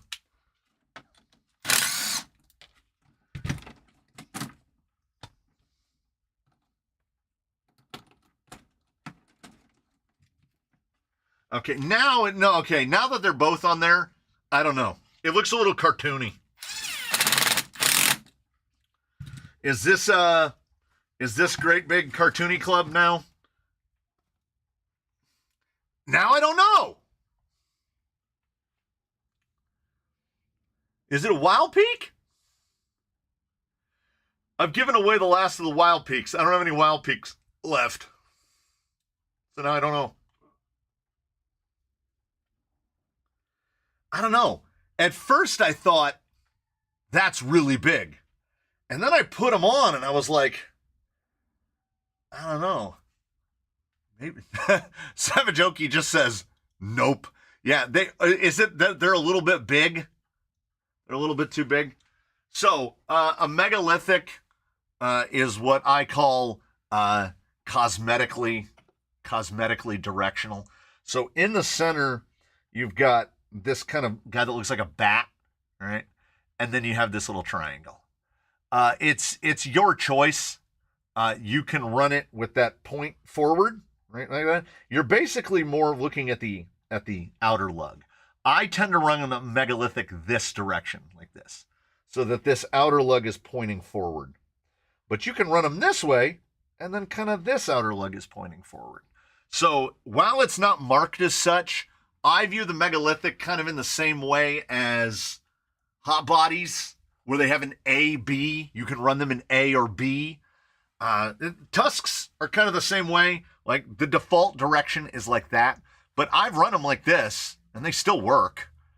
right? They have this kind of multi-faceted lug that doesn't look explicitly backwards and that doesn't look explicitly forward. So you can, it doesn't take long to just flip them side to side and see if your drive, like if you notice that the rear end is trying to outdrive the front sometimes, flip them around.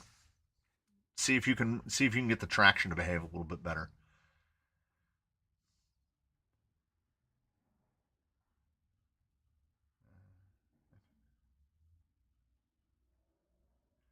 For how high the FJ sits, these are fitting. If it would sit lower than small wheels, it would fit better. Yeah. Oh yeah, caulk saver. Yeah, 1/4 inch round rod. Yes. When I open the Proline Aztec, they stink really bad. That's Proline tires. Time for you to do silicone tire test, and you can take the crawler out. Good afternoon, sir. FJ looks better on the 2.2 Tusks. Okay, well, all right. We'll ignore the wheel.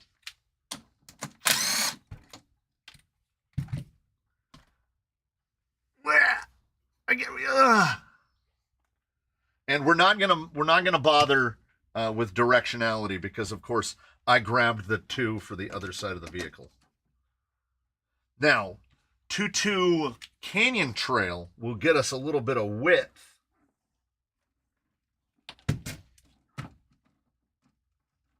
Boy, these do not want to go on. I have this feeling, I have a sneaking suspicion that the Tusks are going to look the best. Oh, these are, by the way, Mias hexes. That would explain why I'm fighting so hard. Because Mias hexes like some and they don't like others. Come on, guy. I'm gonna have to dig the bin and find better hexes for this. If I'm, that's why I'm not tightening those all the way down, because I'll never be able to get them off. All right, now. Yeah, it's definitely not those. It's definitely not those 5 spokes on here. That doesn't look right at all. Chrome will get you home, but I kind of like the. Okay, we got a better look. We got a better look because this might potentially be more important.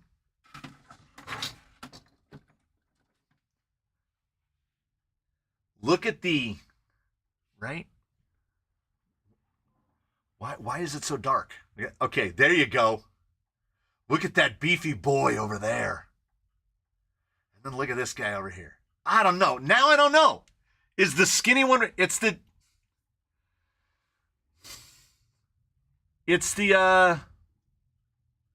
Tusk. It's a Tusk, isn't it? It's all. Why is the answer always Tusk? Canyon trails are a bit too wide. These are a bit too tall. So we've got too tall, too wide, and just right.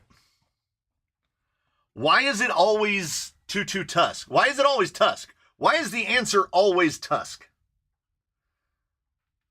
Yeah, Tusk for the win. It's the Tusks.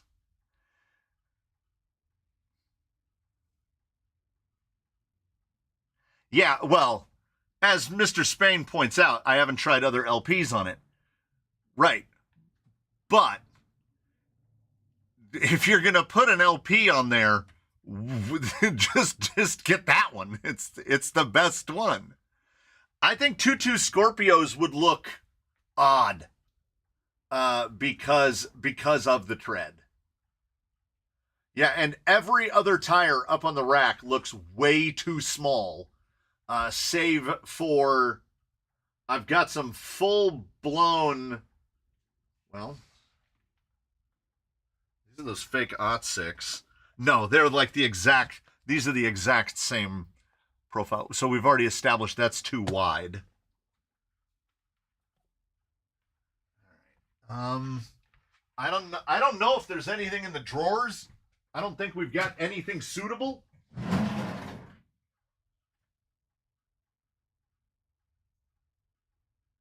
Well, okay. These still need to be baked. I have to bake these.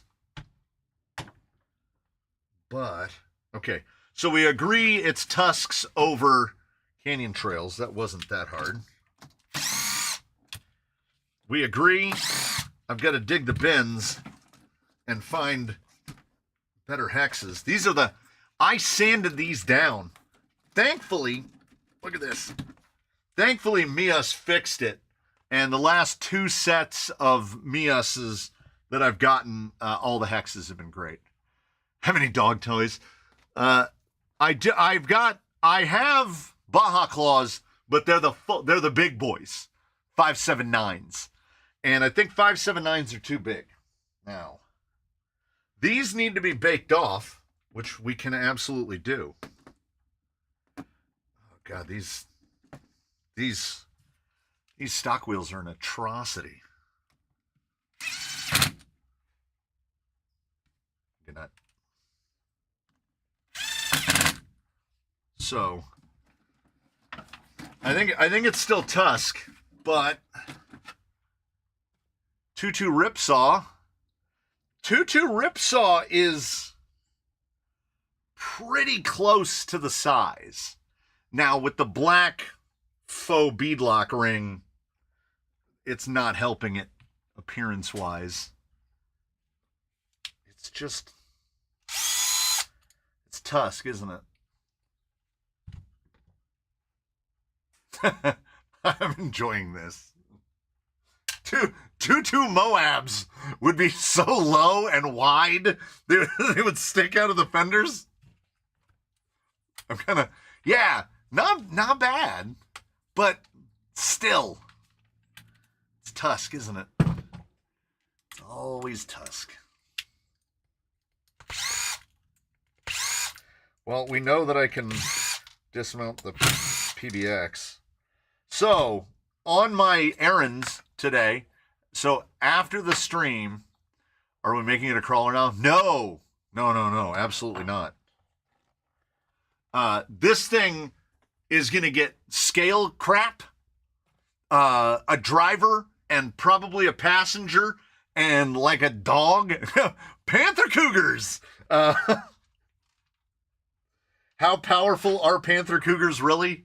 Can you make an FJ40 crawl? So after I installed the light kit, I took this thing outside, and I just wanted to I wanted to make a short. So I just wanted to do a little short of it running.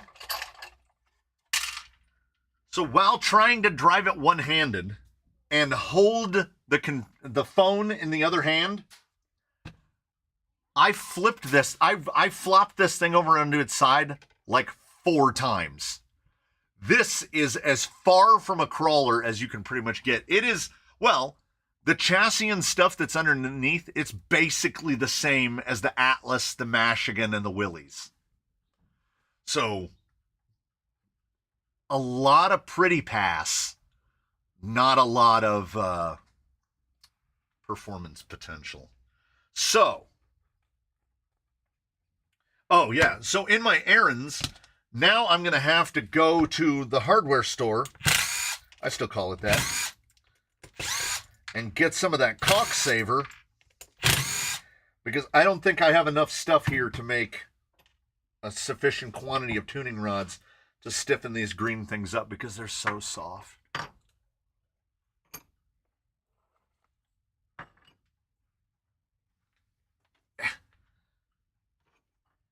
Well, it's good to know. But I do have to find, now I got to go on Amazon and find,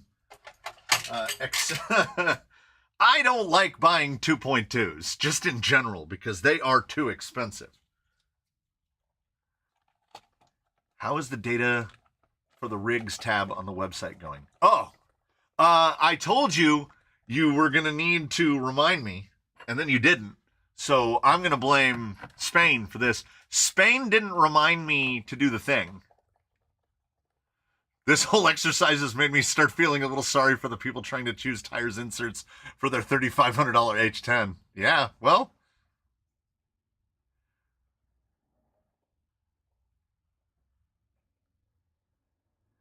Use all-thread tuning rods to add some weight. Yes! If you can't solve it with all-thread, it can't be solved. That is a serious bead protector on these. Now I'm reassembling the wheels that I stripped out. So Mr. Man is out. You didn't tell me to remind you. You didn't remind me to tell you to remind me. Deepwoods would be way too wide. I think what's selling this more than anything else is the width of the tusk. Because when they did the LP, it's basically it's roughly the same width as the tires that we took off. It's a tiny little bit wider, but it's significantly taller. Skip all thread and go straight to brass rod. I do have brass rod, but I think I only have half inch. Half inch might be a little bit big. Get some rock. See?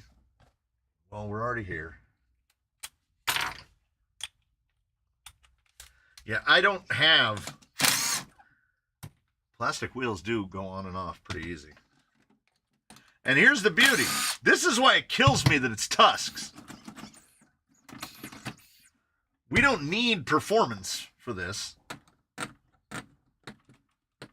We just need a tire of a reasonably appropriate height.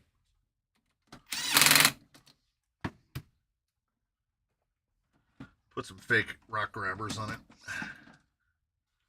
Those are a little big. Those are a little big.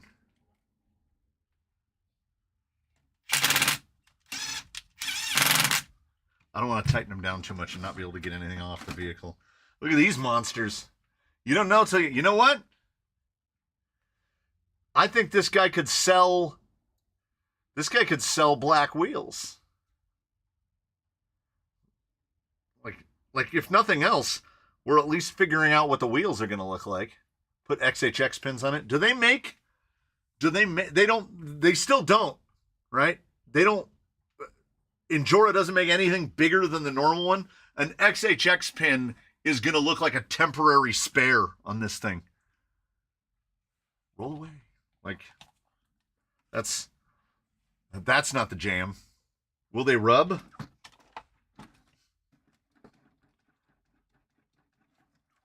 You could maybe get down on them. But they're really not that much wider than the tusk. We need what do I do with the light? For some reason it doesn't, yeah, see? It's not really that wide. It's wild looking.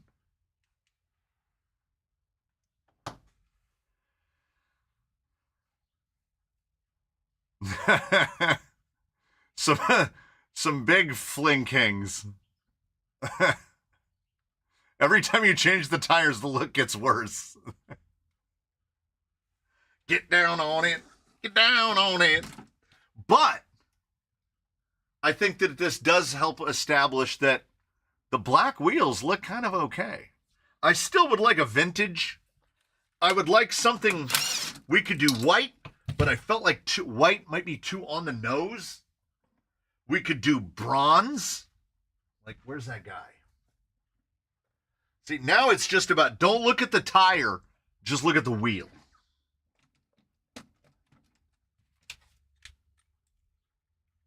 I don't know, you know? I don't know, you know, and you don't know until you know. I can just keep pulling tires out of my stack of tires to be tested.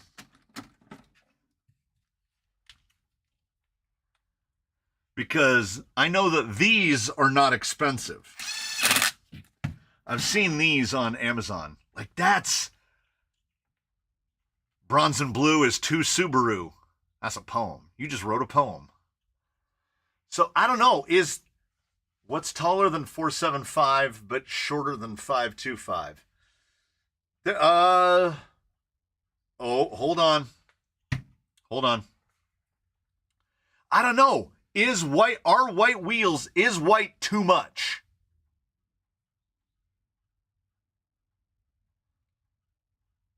I kind of like it's that pop of color. I kind of like the bronze for the pop of color. Or, I mean, okay, if it's not bronze, what do we think about 6 spokes? You just, when somebody said what's between a 475 and a 525?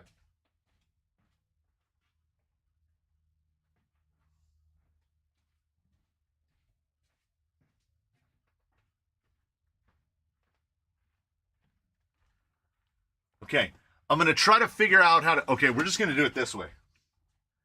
This will work out better. We're going to do it unveiling style so you can't see me mount them. I got to change these hexes. Like for real. The rims aren't even setting down halfway.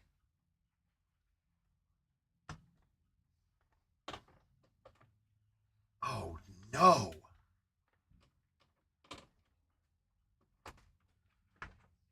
Oh no.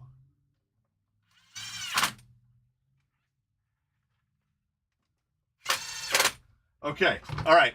All right. You ready? Okay. You ready? Okay. Okay. Bronze, right? We've kind of established the bronze. Okay.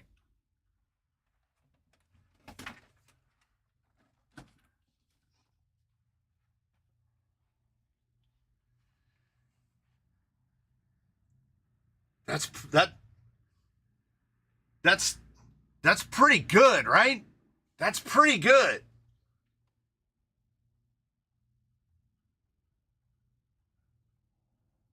Two Endura turbines.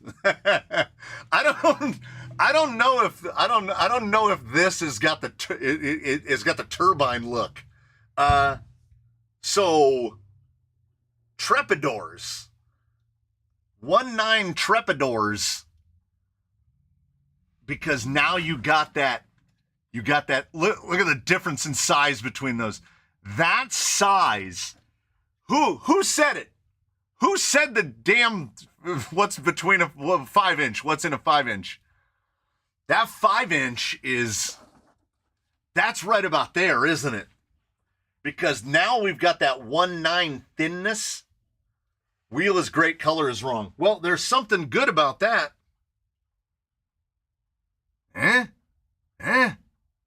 That's the style rim. I thought of these rims immediately when I got this. Yeah, and Andrea Rosu points it out most accurately. Finally, a good use for Trepidors.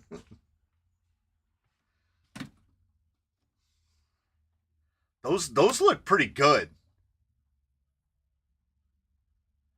It's Trepidors, isn't it? We finally found, I feel like we're doing the this or this or this. We finally found somebody to unseat the tusks. And that, honestly, is all I wanted. Because it just seems like a waste of tusks, doesn't it? Like, you can't put tusks on this. This thing, where are the other 2 tusks? I have lost, there they are. What's the size in millimeter? I can search the spreadsheet for similar tires. You're not going to find anything similar to these, I don't think. 122. Which is crazy, because a Hyrax, it's like 115. I will preemptively say that's what she said when 7 millimeters made all the difference. That is what she said.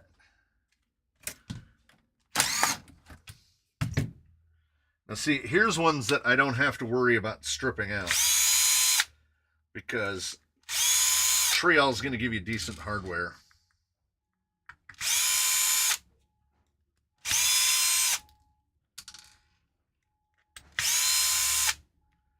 Something's backing up outside and it's making a whole mess of beeping.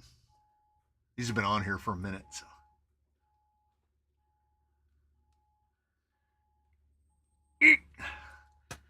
1.9 BFGs are 124. Oh, boggers?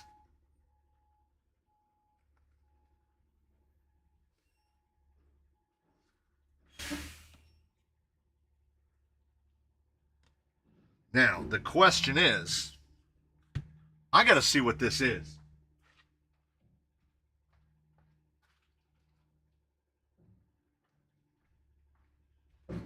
It's one of those trucks that has a forklift or an ass, and it drops off dumpsters. It's a dumpster truck. That's what's beeping madly outside. MB Scalar tires are right at 475. And like 19 millimeters wide. They are incredibly skinny.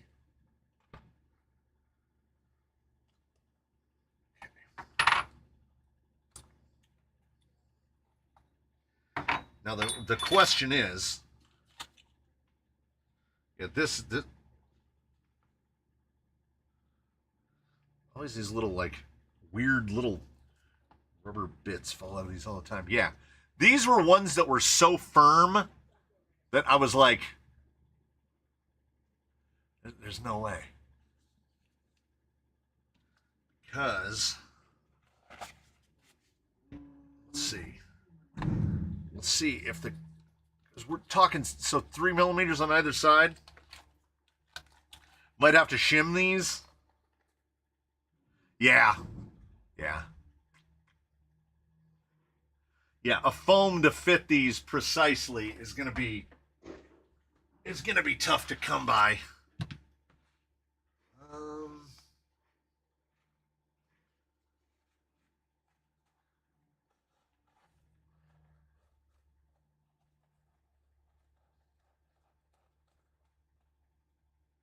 Because I would really prefer to leave a silicone in these. RC four-wheel drive groundhogs. They're close. But yeah, see, there's that about, if you get them lined up perfectly, that's the same. I mean, a groundhog is a 475. Another nice 2.2, the RC four-wheel drive spooky crawler. Super Swamper SXXL are 121s. Those were in here on loan.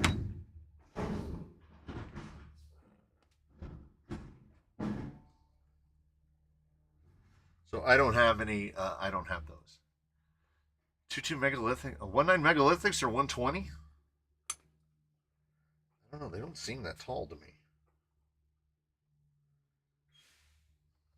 I only just noticed right now that Trepadors are marked for direction, which is awesome. Because any tire that is marked for direction is my friend.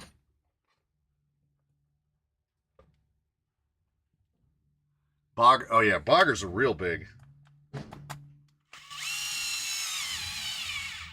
I think 135 would be too big.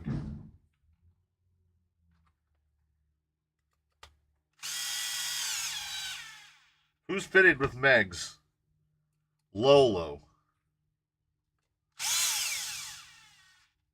Okay. I just threw a J Concepts medium in there just so we can see what it looks like.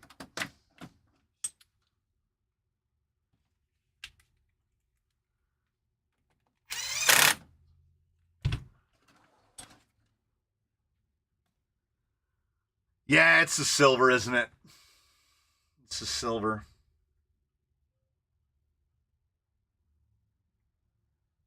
Yeah, Mias Capras definitely are sold out everywhere. I've driven Iron Rocks. And, yeah,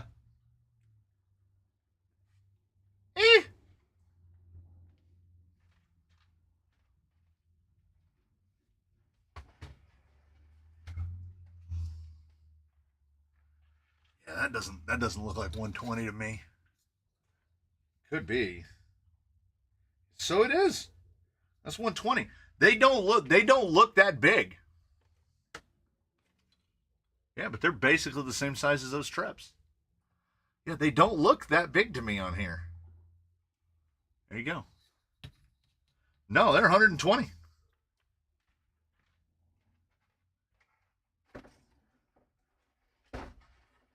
The Treps are a fantastic one because definitely silver or white with silver bead and black hardware. Yellow wheels. No, I don't think so. The closest thing I have to yellow are the like orangey. That's a lot of orange. I know they're complementary colors, but I don't know how I feel about it.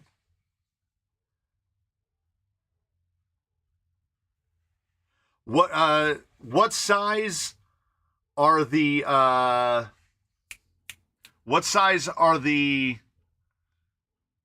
megalithics on the spreadsheet? What are they listed as?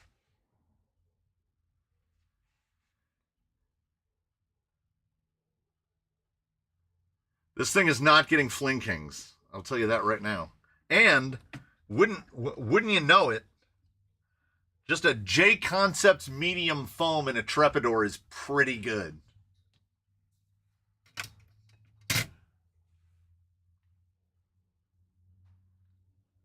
There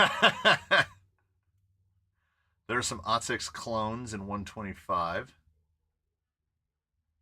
Meg's 122. They were probably 122 when they were born. But they're on silicones now, and they're kind of smushed down right now. 2.2 hammers are 130. Yeah, but they're really wide. They're really wide. I don't know. I'm kind of on board with the in-betweener here. Also, as has been established, Trepidors aren't really good for anything. Look at that one. Look at that one in the back over compressing now. It might be a hair underfoamed. SL3D for Megs are 111 and Tusks use 113. Yeah. Well, Lolo is on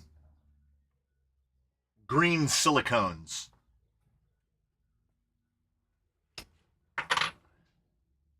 And I think they've gotten, but you said Fling Kings were ace for trailing. Not where I go. This is the desert.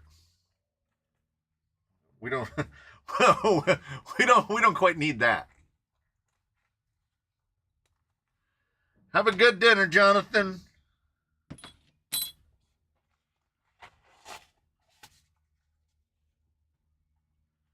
I'm just going to do the same thing. I'll put some dual stages in. Being able to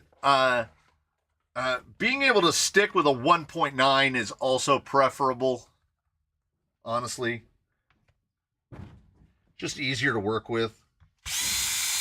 Now, what I need to do is not forget that I'm putting about half the screws in.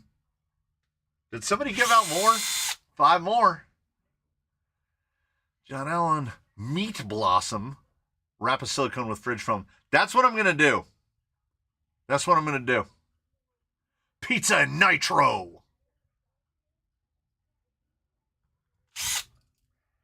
I mean, we've never had a Trepidor clone, anything remotely Trepidor. We've never had one be reasonable at anything. Same with Hyrax. That's why Hyrax were not a bad option, because Hyrax are not really good at anything. But this size is just a lot better.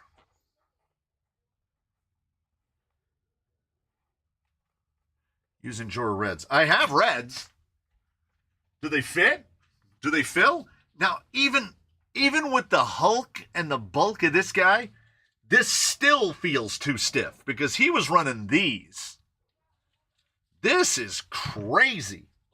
I'll slap one in, though. Let's see what it... I think the fitment's going to be about the same. We're going to need a wrap around it. Why haven't you tried the JC Bossman? Because the Bossman is the same. We're going right back to where we were.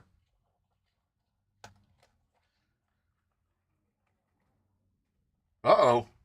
Hold on. Hold up. Who knew that the red ones are somewhat bigger? And nobody told us. Baggy on the sides, though. You'd have to shim them. Yeah, see, well, I can show you right now.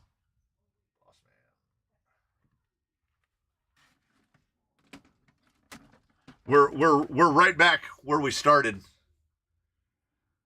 Forced perspective is making them look a little bigger than they are. Let's see.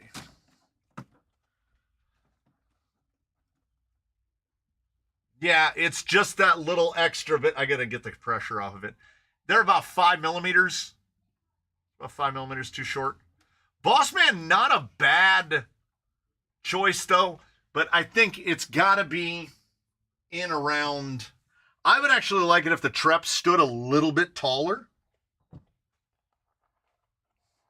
I still want to see a Reefs cheater review.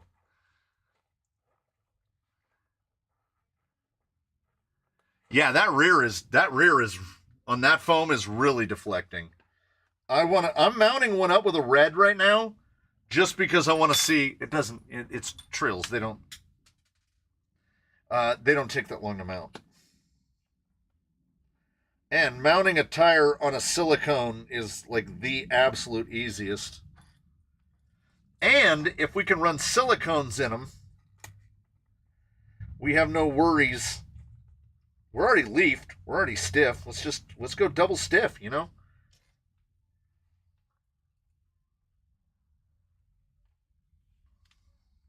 Okay. I'm going to do the same thing. I'm going to be irresponsible and I'm going to put half the number of screws in. VXT2s would be around the right size. Unfortunately, round these parts, VXT2s aren't even good enough to be trailing tires. They do not work here. All right. Okay, it feels not overwhelmingly stiff, but quite stiff. There's just the littlest bit of play in the sides. Maybe not even enough to warrant shimming it. And you can definitely see the difference. Like, this guy is bagging out. You know what? Like, you can see the angle. It's sitting up like that. Because that red is standing full height. And this guy's mushing out quite a bit.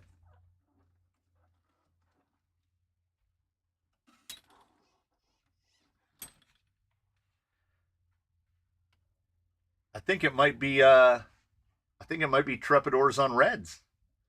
Trepidors on reds is looking pretty good. And it needs the unsprung weight. Yeah. No, yeah. It needs the unsprung weight because it's going to be getting more sprung weight in the at least a driver, preferably a driver and a passenger, and a bunch of crap on the roof. Yeah, I think it's a toss-up. At first blush, it's a toss-up between the Tusk, the 2.2 Tusk LP, and these. These have the advantage because, A, I don't have to buy wheels. B, I've got inserts that are suited. So this is all coming together.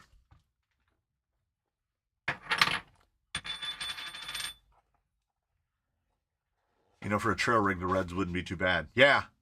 Yeah, and the leafs will break in. It's only got like an hour of drive time on it. The inserts will start to loosen up. No, I'm definitely no. The Treps are in that category of what do we use these for?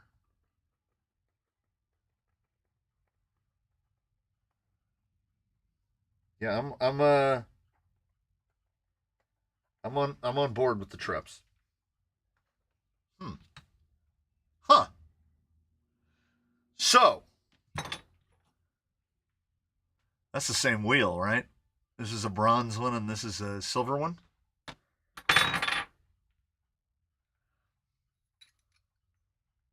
Okay. But you see the color? Like, it's not a little. This is oddly noticeable. So this is the ring that came out of the bronze. We got to do it in grams. It's the only thing the world understands. 42. So the bronze are 42. Wait. We'll do that again. I'm sorry, the bronze are 27. And these are 80. 80? How do I... Okay. I'm not going to complain. This guy needs as much unsprung weight as he can get. Did somebody say howdy, Bert? There he is. What did he miss today? Everything, man. You've missed it all. We've auditioned countless wheels and tires.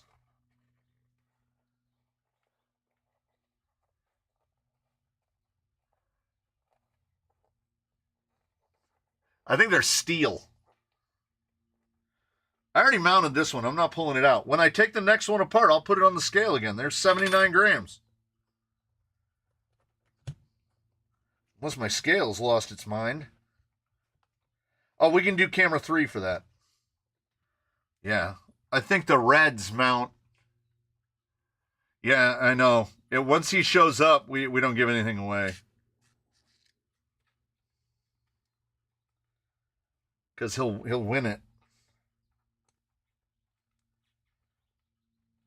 These are G8s too, so even more perfect for driving out in the sands of the desert.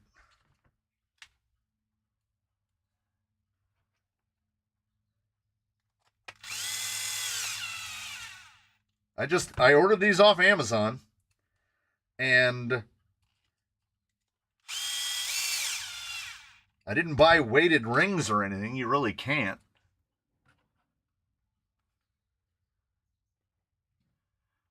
I'll test the next one and see if it's also 79 grams. Yeah, that's the ticket right there. That's the ticket. Now I've got Hyrax. which also, yeah, that is true. Well, no, we already said that if anybody's eliminated from future Wheel of Names, it's got to be the Norwegian guy, because he's too lucky for one thing, and I've already sent him 2 rigs. Are Mias and Injora affiliated in any way? Not that I'm aware of. According to Trial, they're all supposed to be steel heavyweight. Yeah, this is okay. So, all right, here we go. Which way is this? Which way is going to be right side up? Make sure we can see it. Oh yeah, look at that. Okay, so you can see the difference. One is definitely, oh, now they look the same. Now they look different. So this is the one from the bronzies right here. 27. And this is the one I just took out of the silver.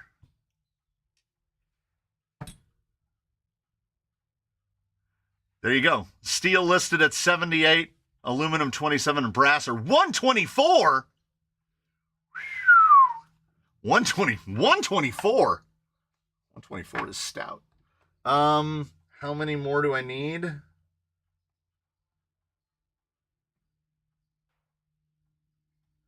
104. We were at 115 when we started, man. Check it out, man. Uh-oh. My wife is here, and I have an appointment with her at, 3:30, like the usual time. Otherwise, I'd be like, subathon, man. Subathon. We're going to keep going until we hit 10,000. But, you know how. I'm going to need my 15-minute warning, so. The 27 has to belong to a different wheel. It literally came out of these. These are Harry Gage's. He sent those in. So I genuinely, I don't know what to tell you.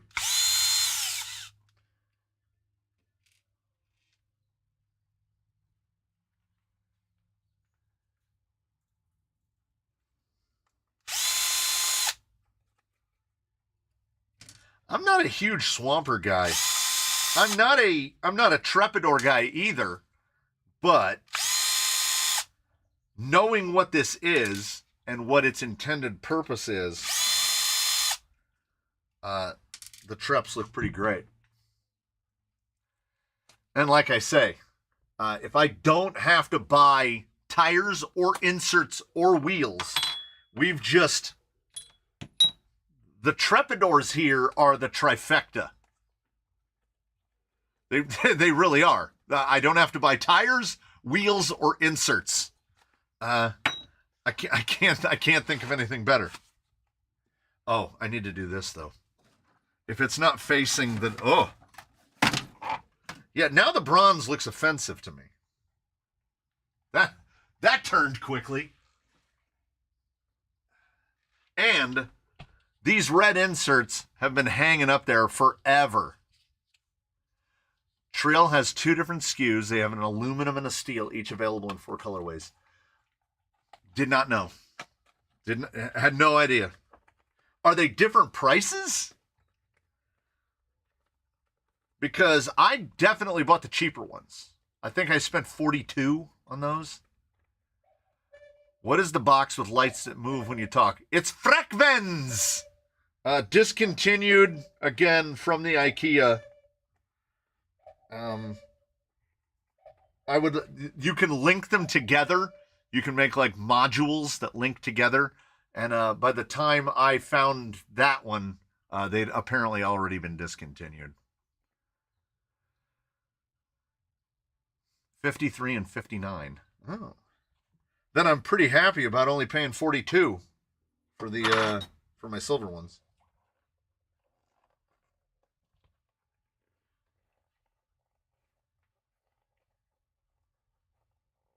Yeah, Ed is uncat. Ed cannot be caught. Although we used to think Hugo couldn't be caught either, and it finally caught him. So he's got a binge. I don't, because he's like responsible and stuff, like going to school and whatnot. I don't even know how much content he's caught up on. Because he got his 2 weeks ago. I think he's still got 2 more weeks.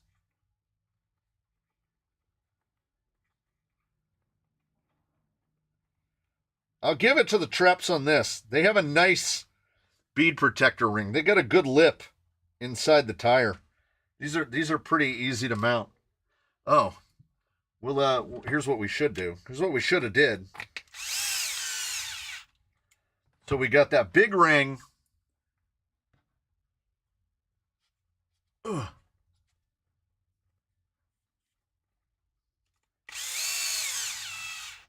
Well, I'm going to have to find out next time I head out. I'm going to have to find out how far I can get on a 2200.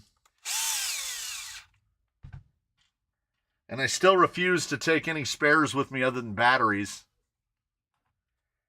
I should at least take a small wrench or something.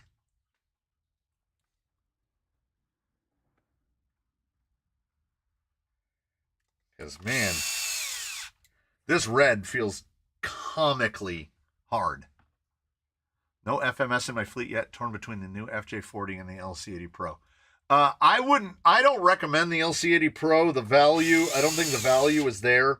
I also think putting an Outrunner in a vehicle that is clearly trail oriented is kind of a huh? You can get the regular K5 on sale fairly routinely for $299, and I want to say the Pro is like $460. Save that $160, you know.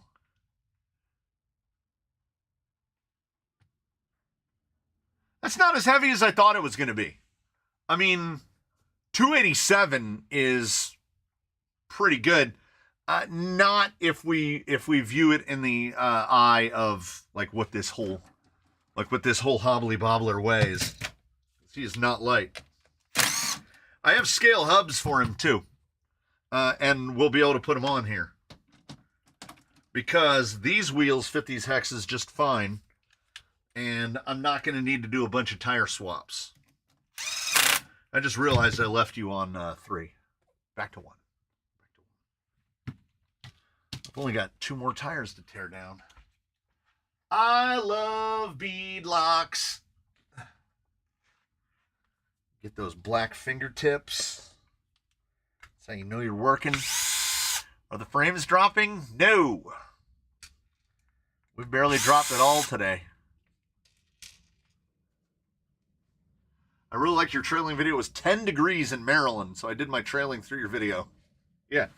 It's so hot, I have to take my sweatshirt off.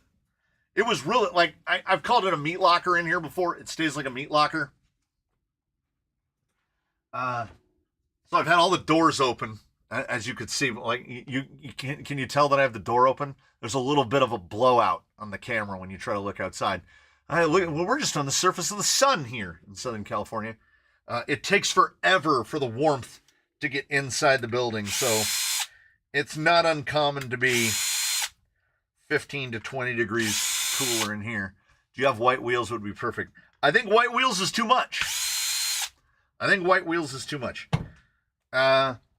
It's like too on the nose. It needs that little bit of silver because all of the accessories on the vehicle are silver. It's got the little, these back here is silver. The door handles are silver. The front bumper is silver. So we're it's that pop of color. Pop of color. The cam transitions are lagging a bit.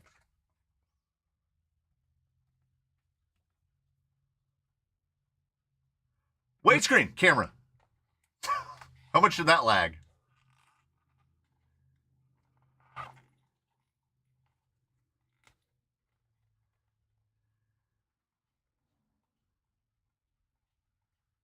What am I missing? I feel like I'm missing. I have 3 or 4 FMS rigs, Jimny, Arizona Pure Tech. No 10th scale FMS. Yeah. Yeah, gas cap is silver.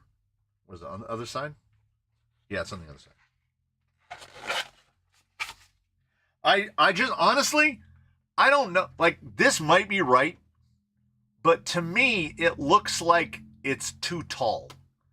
It looks like the rack sticks up too far. But, as I said, you would just leave 6 dimples in the roof.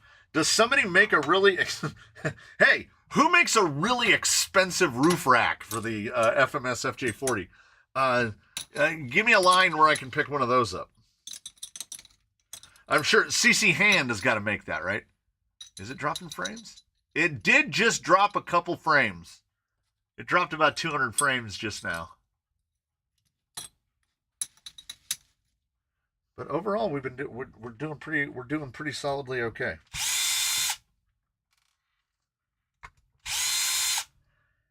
I don't know if that is correctable. I cut 3 to 5 millimeters off the 6 posts on the rack, puts it right on the roof. Oh! Okay. Okay. See? This is the stuff I need. That's the stuff I need. I can do that. Oh! Mr. Hiscock. can you pop the whole, like, are there physical fasteners holding this part on? Or does it just pop? Does it just pop off? Because when I tried to carry it from right here, I just did it right there. The windshield will disconnect. So is the back mechanically held on? If you look at old YouTube videos from the day of them, it is accurate. Oh. What's the overall height of that rig? You know, I'm curious.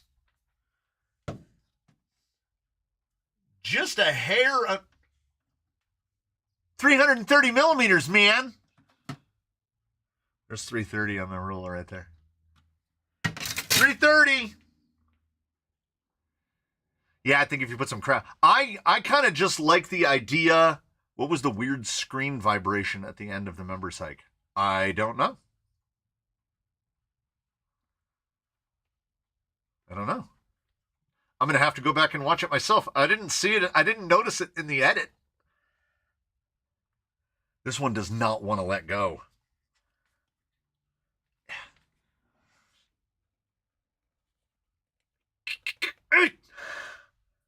Because I forgot I missed a screw.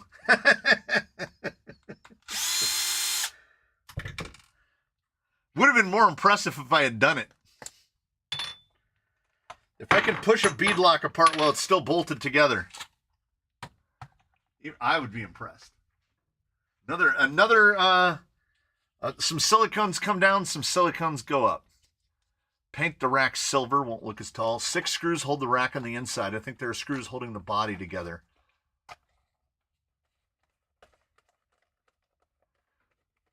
Yeah, damn screws. Have a rack milled from billet aluminum by Vanquish. That's the call. That's what we need. Used to put a spare tire up there too. Just fill it with camping gear. Yeah. Or snacks. I'm sorry. I'm just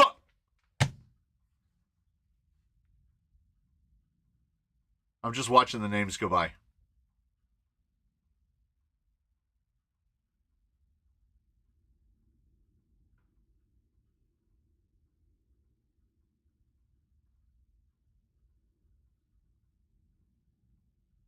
I ain't never seen nothing like that in my life.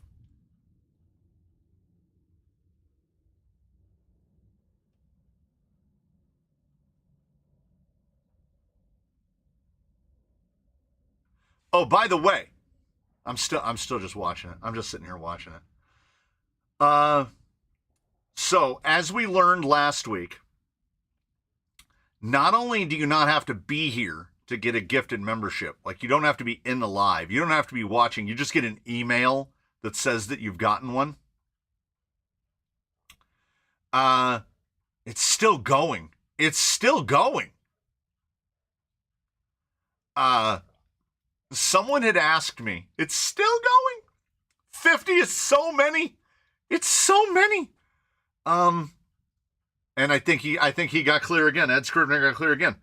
Thank you so much, sir. 50 is unreal. 50 is unreal. Oh, someone had asked in a live stream a while back, would you prefer like donations, quote unquote donations, or gifting the memberships? And I said, I think I lean towards the gifting memberships because I think it feeds the analytics. And it does. Because since you guys started doing all this nonsense, God bless you. God bless them. Since you guys started doing this, increased subscribership is up like 25%. Typically, hopefully this is not what she said. I grow very slowly, okay? Channel growth is very slow. And there is a good part to that because that's how we get you good people. It's sort of self-moderating. You have to have the patience to decide that you want to sit down and listen to this idiot ramble on at great length about nonsense. So if you're here, You're here for a reason. And I mounted it the correct direction. And Ben Webby 5. Alexander. I've seen that name before. I haven't seen that name before. Backwood RC, I've seen that name before. Yeah, Ed Scrivener is membership bait. Maybe I don't want him to get a free one, because if he gets a free one, people will stop buying memberships because they're like, we got him. We got him. The job's done. We don't need to do them anymore. So the subscribers are way up. Like at the current, okay. Prior to y'all doing this, I would gain right around 240 subs a month, like 8 a day. In January, I've gained over 400 subs this month, which for me is a lot. Like, I think 26 in one day is the most I've ever done. And I just obey the words of Teddy Roosevelt, where comparison is the death of joy, because I know that there are channels that pick up 10,000 subs in 15 minutes. But, sorry, I haven't been acting, just got off work and trying to shower and do laundry and everything else. No, I feel you. I feel you. Everybody got things. They got stuff to do. I get it. Oh, this is a tight one. We're just going to stick with these hexes. They'll season in, you know, they'll get in. But I get 4 to 6 subs a week. It went like it has been. That's the thing about it. I thought that we were looking at a like a curve, right? But my subscriber gain is like linear. It is literally just a line. And I obey, and I don't watch. I don't look at how other channels, at what rate other channels are picking up subs. I don't look at it. Pro Raptor, thank you. Seeking Reprieve RC. Andre Rosu got to 100 subs last year. Man, I tell you, Andre, you're talking to a guy who knows exactly where you are. And Bonita Creek as well. When I started this, it took, geez, I am not a spoon. I'm trying to think. It took, okay, when I started going serious into the, David Hiscock is 100% right. Big shout out to everybody gifting memberships, 100%, because y'all are going to make me buy something stupid, right? This is not an investment, okay? I'm not like, there's no money put away. When I say I blew my Google check, I mean I blew my Google check. Like, it's gone. I'll spend the whole thing. When this one comes through, we're gonna buy something dumb. We'll have a poll. We'll have a poll, and we'll see what dumb thing we want to buy. I still need to get a Fusion 8 because I still need one to test one of those. Maybe Moose Moss. Look at that. Moose Moss joined all on his own. Shout out to Moose. Don't you say Optic Origin. You guys are going to have to buy a lot more memberships to get to $3,500. Yeah, Nick got one without being online and watching. Yeah. Our goal is to get you to enough in 1 month to afford that H10. Not the Origin, that's beyond dumb. Here's the thing. If I pulled $3,500 in a month, okay? If I pulled Pro Raptor, put it on the list. Pro Raptor, Executioner on the list. I would consider it, you know, because it's reasonably priced. So, you know, yeah. Oh, here's the thing. I just call him RG. RG dropped 50. Okay. 50 is enough. That's a build. That's a build. We're building something. We're either going to build that, we're gonna build something. All right, we'll build something, and we'll probably end up giving it away because we'll hit.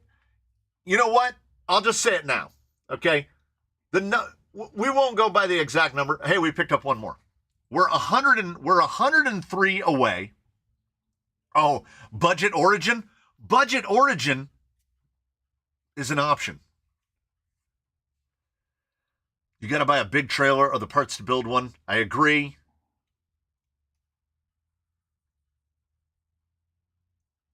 You should get an excavator and a dump truck.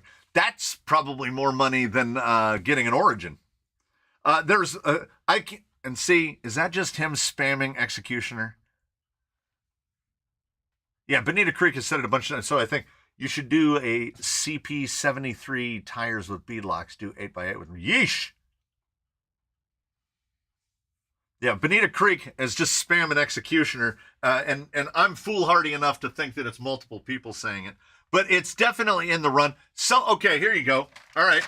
Well, then do the homework. What's it going to cost?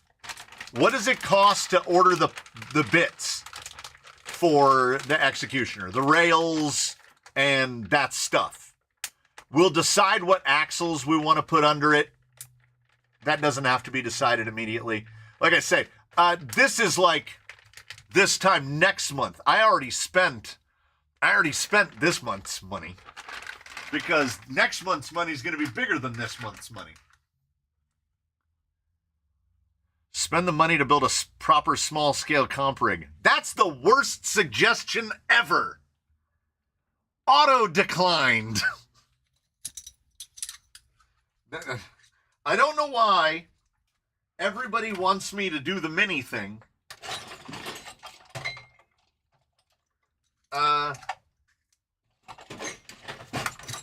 I'd rather do the trail thing, honestly, now. Well, I mean, it's a lot easier to work on. Do a 6x6 dual dually on full-size 2.2s with 6-wheel steer. Yeah, I haven't made that much.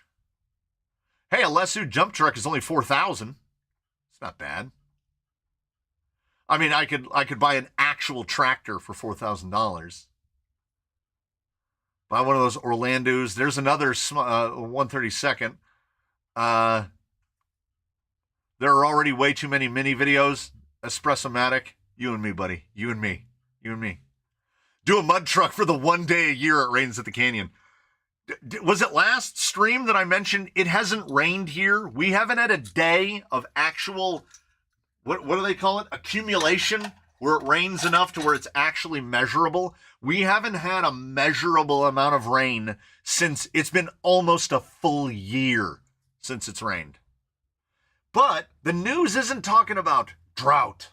Yeah, oh, just get an actual tractor. Yeah. Capra build series like TRX4 and Basecamp. Does it have to be a real one? Because I've started building this fake one. I mean, you know, I was tinkering with it. Get an RG... Charles. RGT is not really a thing. Finish the water obstacle. It's been how many years now? It hasn't even been 1 year. I dug the hole in May of last year. So, there. It's been almost a year. Also, get over here. I'll put a shovel right in your hands. Get on over here. Get on over here. Yeah. And you know what? In Southern California, I could probably find a rain tower for sale. We make actual rain. I built a Capra clone out of an Enduro rock buggy chassis. Yes. I have one of each. I have a fake Capra and a fake R1. Okay, this wheel hex is a little on the... Okay, so it's just the other side. Ooh! Hubs. Let's see what we got. What transmission are you going to run in that Enduro buggy? Probably one of those little, like one of the little fake nods. Not the good nod, but the other ones that are kind of like nods. Probably one of those. because I still have 3 or 4 of those gearboxes. Cut the roof off the FJ and hand build a full cage. That's a great idea, but it's kind of antithetical to my FJ ethos, which is pretty,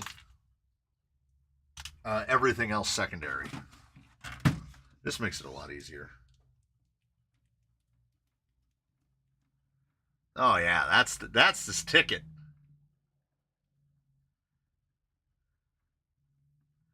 I dig that pond.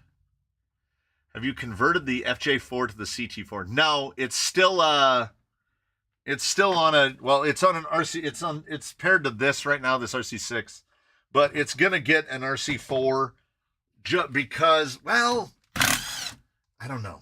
Now I don't know. I was gonna say it's gonna get an RC4, but the one-handed transmitter would be pretty nice, wouldn't it? What's your go-to dig transmission? Well, if they sold it as a kit, I would say LCXU, but they don't.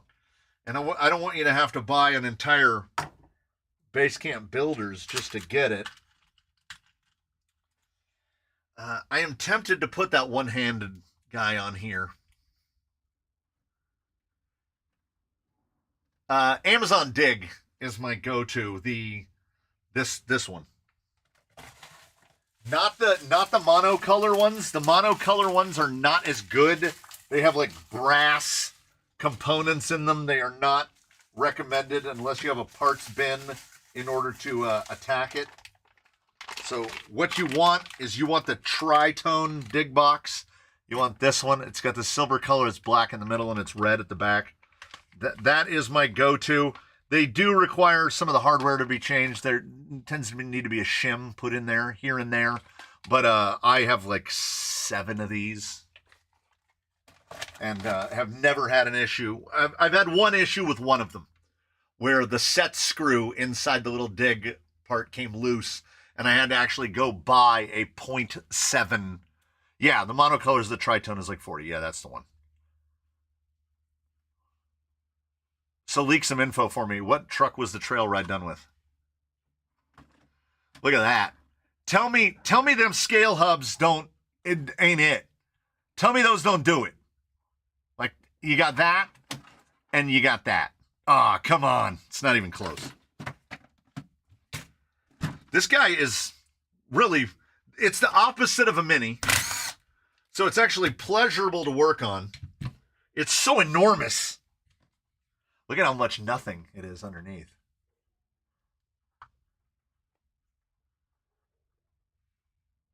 My Amazon Gold Dig Box has the brass parts. It shifts like crap. I have somebody here in the fleet has a gold one, and it had the old parts on it. I bought a black one around Black Friday, and it has the brass parts in it. That's not good. I keep dropping screws. Dustin Woodham! He said he was heading out to dinner, and then he dropped a 10.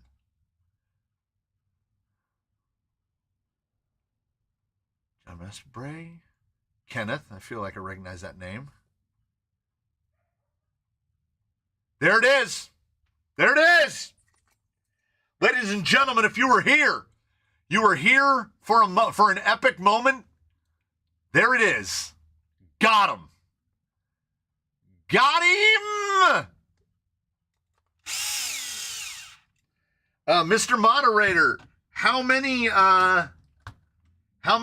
memberships were gifted today? In order to hit Ed, it is indeed the end of an era. Got him. He's out. Could I send you my gold relics and you rebuild it? I could rebuild it, but it's still going to have the brass dig bits. Oh, that's not good.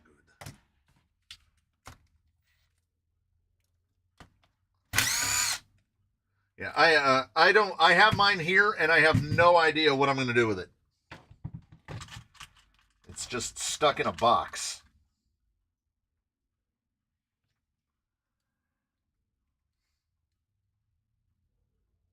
$85. Yeah, go watch all the videos. I was just watching the trail walk, great trail walk. I can get in a 4-mile hike where I trail. Good exercise. 4 miles seems like a lot. I was there 3,000 years ago when Scrivener got hit with a membership. I mean, you gotta think though. If you think of him as a hockey goalie, look at his percentage. Look at his percentage. He dodged literally hundreds.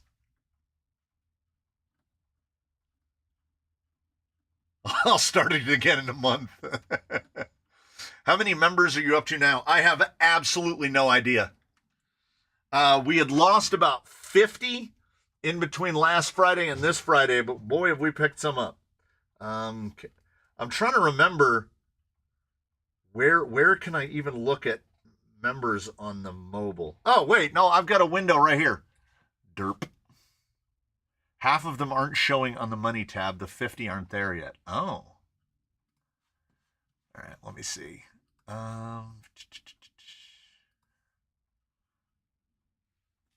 Sure. Had the sound on the whole time. Members. 453. Yeah, prior to this, we had 362. So it's been 91. We've got 91 today. 91 is a lot. Yeah, Ed is in. He's got some serious, somewhere close to 250 dodges, the most elusive Pokemon. Okay, a 12-mile hike is too much. Be careful with the 6 screws that hold the chassis to the body on the FJ plastic strips out easily. Yeah, I noticed that when putting these two in the back because I had to undo them to snake the wires for the taillights through. Yeah, I know exactly what you mean about that. And they're tiny, they're tiny, short little screws too.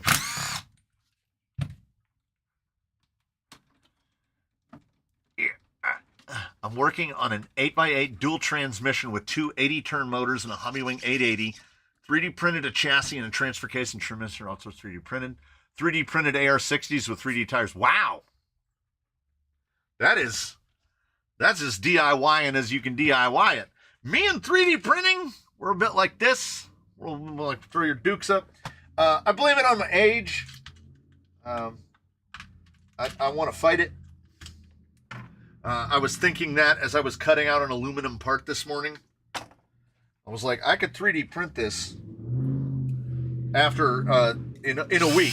I could 3D print this in a week after I figured out how to make the software work. But instead, I'll make it out of aluminum now. Because 3D printing is for people who intend to make more than one of something, or they like to make changes, or they plan ahead. Nah, I don't do any of that stuff. I don't think ahead. Did that say I have a delivery? Nope. 9 stops away. Got a bunch of Amazon coming today. I had depleted all of my servo horns except for the 25mm ones. Dustin Woodham, there's the 10. There's a 10. Over 100. My usual trail down the bike trail is about 8 miles round trip. On foot, okay, here's the deal. I don't want to sound like a spinster. Okay, I don't mind sounding like a little bit of a spinster. When I'm out there on my own, did they get him? Savage Okie got him. Okay, he said gifted 10, and then it's shown 1. Can it not find the other 9? Yeah, that is weird. I can't scroll up past a certain point. They've gone past the point that the moderator can scroll to. So, these are a terrible idea. Yeah. Oh.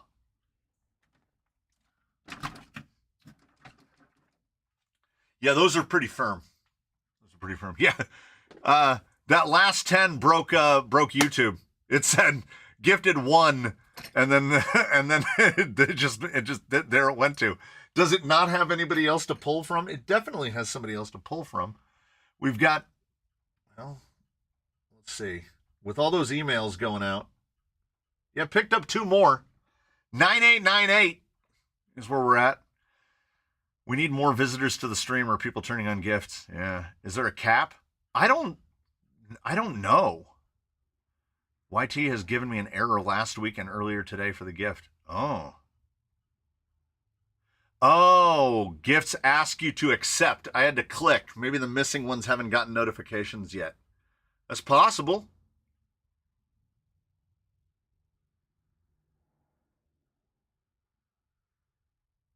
Huh. Yeah. Okay, let's see. Yeah, Charles Hurley threw one and no name came up. It's just sitting there.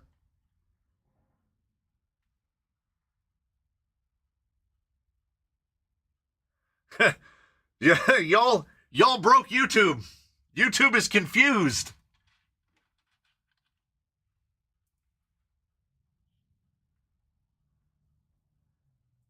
Oh, there it goes. But he got that one. So there's still 9 floating around out there. That is weird. Once again, the Canyon broke YouTube. We're trying. RC is also broken. We're all a little bit broken. Once I was watching a Dollar Plays Live and someone gave him $2,000 on several accounts. Yeah. 5 to 6 hours. Yeah, I've got about an hour in me out walking. If I had another person whose ear I could talk off, we could do a 3 hour. We could do a 3 hour trail walk. We got plenty of trails around here. Yeah, that's what I'm wondering. If anybody that doesn't have gifts turned on, if they turn them on, I wonder if they're just going to get a free one immediately because it's already been sent out.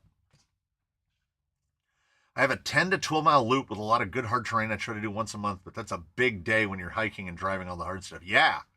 Yeah, because you're probably only doing what, like 2 miles an hour? Maybe less? That's an all-dayer. Yeah, YouTube is confused. This doesn't seem like the ideal way to launder money. No, it really doesn't. It really doesn't. This is a very inefficient way to launder funds, so far as I can tell.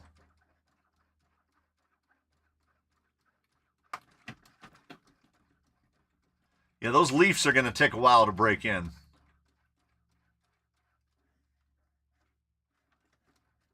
Yeah, I was genuinely surprised. I really was. The idea of that struck me. Henry says live stream trail walk. YouTube wants me to do a vertical live stream so badly. They're like, well, please do it. Please do a vertical live stream. And I'm like, no. I don't know if there's enough signal out there. I would try it. It's a lot easier to just record it, though. Trailing is a really social activity. Yeah. Me and Spax on the same page. Maybe 2 hours. Yeah, I could do an hour out and an hour back. I was trying to do 1 battery out and 1 battery back, and then, I still, right here, I still feel it. Because it was just like this, about just above waist high, right there, for an hour. It just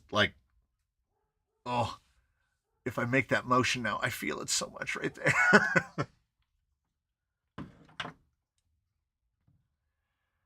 Oh, not able to get a membership gift because I have a brand account. Yep. The vertical lives are horrible.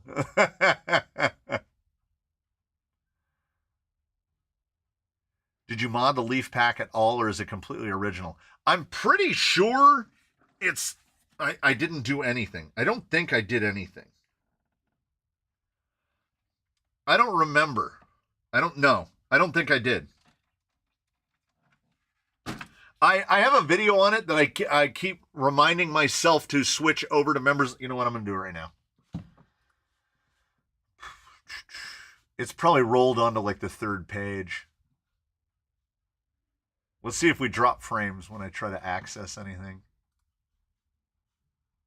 Oh, even my studio page doesn't want to load right. Y'all broke YouTube. Still at 9898. All right.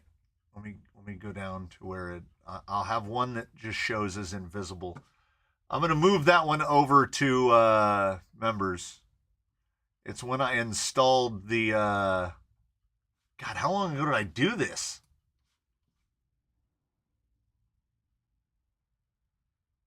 How long ago did I do this? I'm already into October. Oh, I'm the worst. I'm the absolute worst. I installed Leafs on this thing. I'm going to find out when, if I finally get to the draft. Edit draft.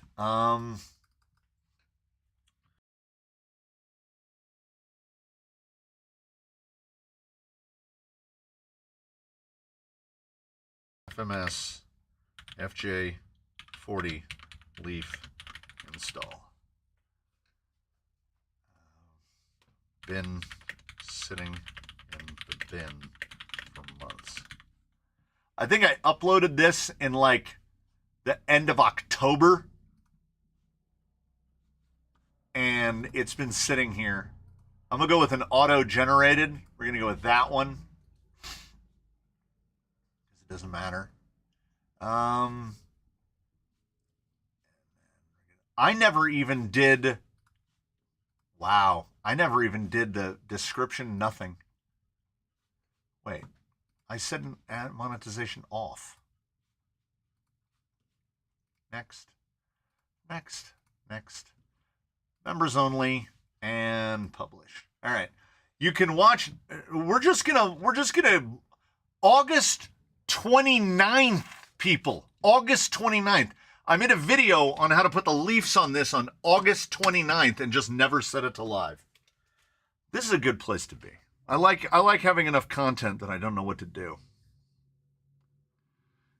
Ed wanted the membership so bad that he broke YouTube so he could get it. When I was driving to the bank, YouTube started buffering and it took 3 or 4 minutes for it to reload the live stream. I think that was the blast of the free memberships, because I've seen that happen when I'm watching the Harpist. I've seen their stream actually slow down. It doesn't come with Leafs. No, it comes 5-link front and 4-link rear, and you put the Leafs on it, and it really does. It was not as cool off the Leafs, and this thing should be Leafs. Yes, FMS does sell a Leaf kit for that. So do you have 2 Leafers now? Yes, I do. I have this one, and I have Old Blue, and I feel like this one is. Man, my watch is just buzzing away. I feel like this one is standing on Bruce. I feel like Bruce. I don't know why. Something about it. No, I wish it had come leafed. Yeah, Ed has a lot of members' videos to catch up with. Sfax is going to feed cows, which is not something that you hear people say that often. Bonita Creek left to put a like on the members' video. Which leaf rig has more flex? Well, this thing has had leafs on it for, September, October, November, December. Has had leafs on it for 5 months and has been driven 1 time. Once. The other leaf guy, if I can get him down without knocking anything off the shelf.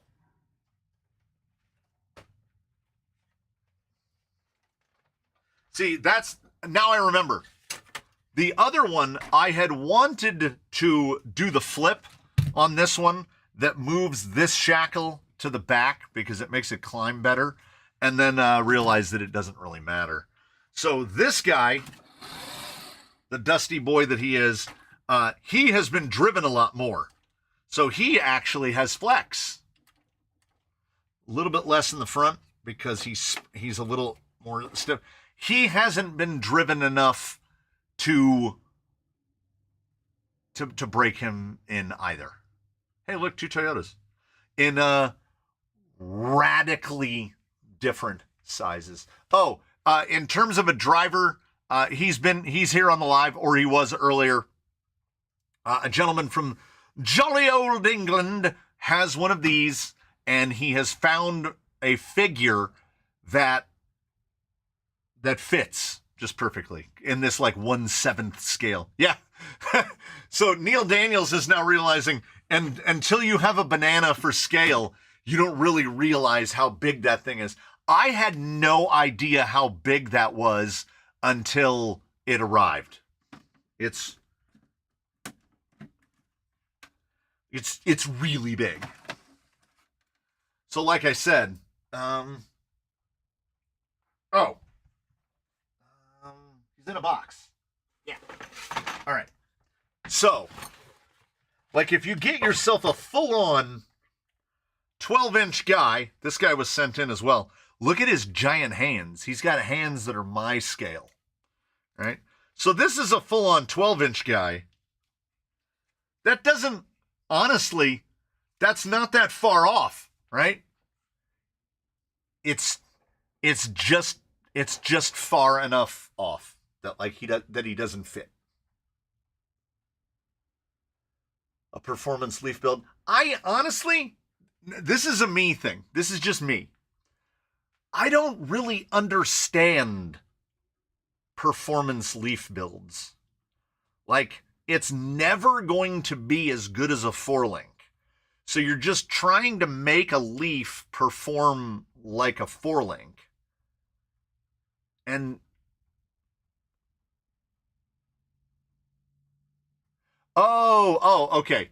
So what is it? The color indicates how long you've been a member. And somebody that might have just been gifted one, they might not be blue, because blue is usually the brand new color. They might not be blue because they've been a member before. Because there are people in there that have been gifted memberships like 6 or 7 times. Yeah, this is a green live. Smax went to feed cows, so it is literally just green and then the one blue guy. And if I post, like, still not green. And mine should be yellow. Because this is my stream, but I still can't log into it. Yeah, Neil Daniels is gold, and he's only ever been gifted. Yeah, because he's been gifted multiple times. Bonita Creek's going to do some editing and YouTube stuff. Yeah, he could ban me. He could ban me from the chat. Crawl. Can is I.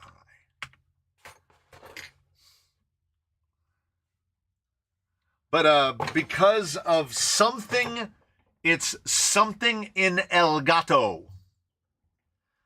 Something in Elgato makes it so that I can't log into my own stream. So when I'm posting over here, if I'm in the chat, I'm in the chat as a viewer, not as me. What spur will fit on the Gold Rush? Pro Raptor, I'm sorry to report, their top shaft is every bit as bespoke as the one that they put on the axial, on the base camps.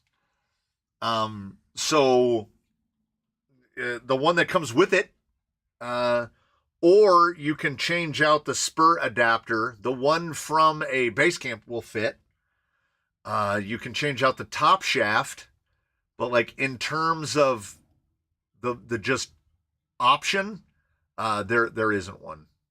Like and I've tried. You can fit a belt drive on it, sort of, but it is the one drawback. Yeah, I'm me and Dusty Joe are the only grays in here, and it's my dang old channel. Hello, how are your impressions of the YK4107? There was a video up on it yesterday. I did the quick view the week before, so the previous Thursday and this Thursday. So on the 23rd and the 16th, I'm about it. You know, I think it is a perfect. Oh, and here's the real problem. When he bends at the waist, that's how you know he needs to be just that much smaller. I consider the 4107 a perfectly viable alternative to the FCX10. I think I would take this. I would take this over both, over the FCX10 and over the 4107, because it sacrifices almost all performance for appearance. I just hear I know that it's blocking that out. There's somebody just going to town on a clown horn outside. It's going.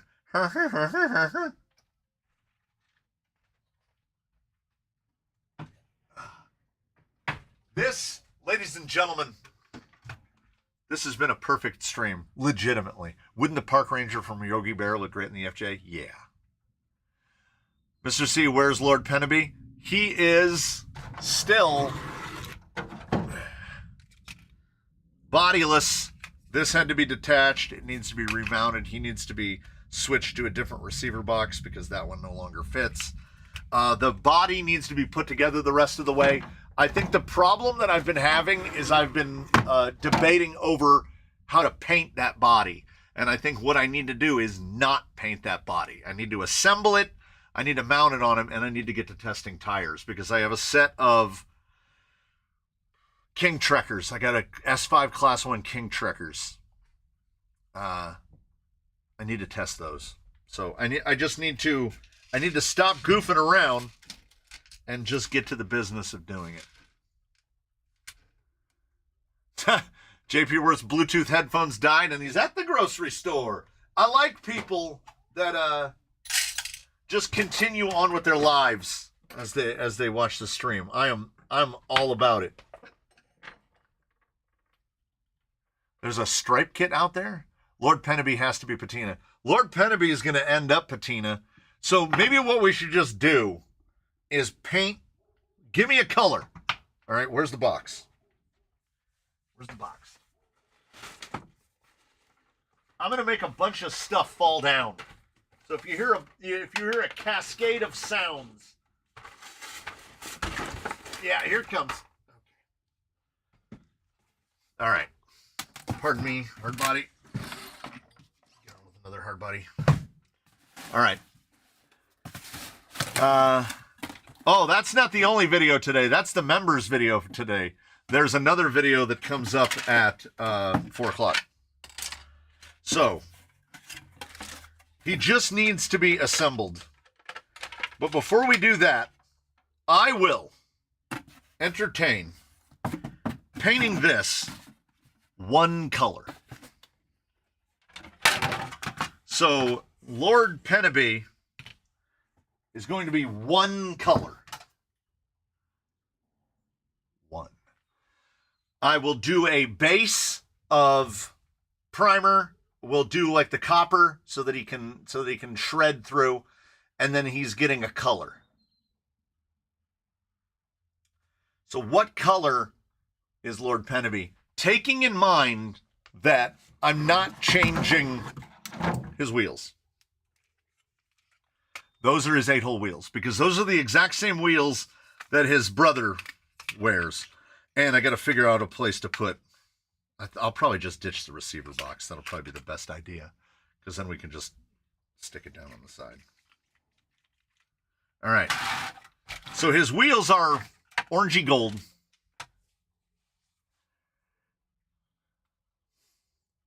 Money is green, brown. Henry with white, dark green. Stuff's still falling down over there. Dark green with orange wheels looks nice. Make the Lord green. All right, let's see. Let's see what we got.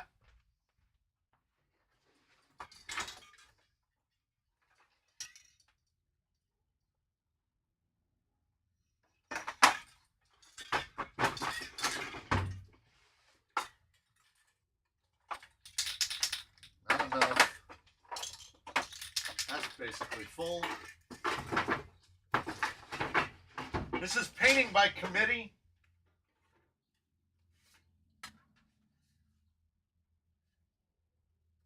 Not that one. Wow, I really do not have a lot in the way of green. All right. Here are your choices. Tamiya, PS9, green. Bear Premium Congo, which is real close. Real close. Not quite as saturated as that.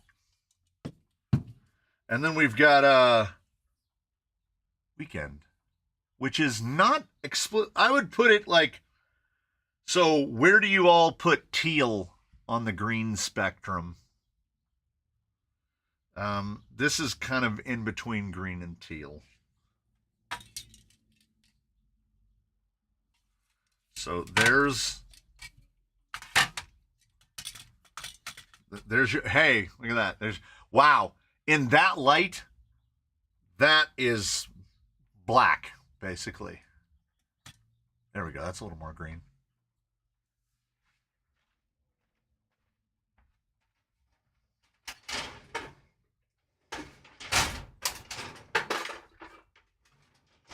And has now been suggested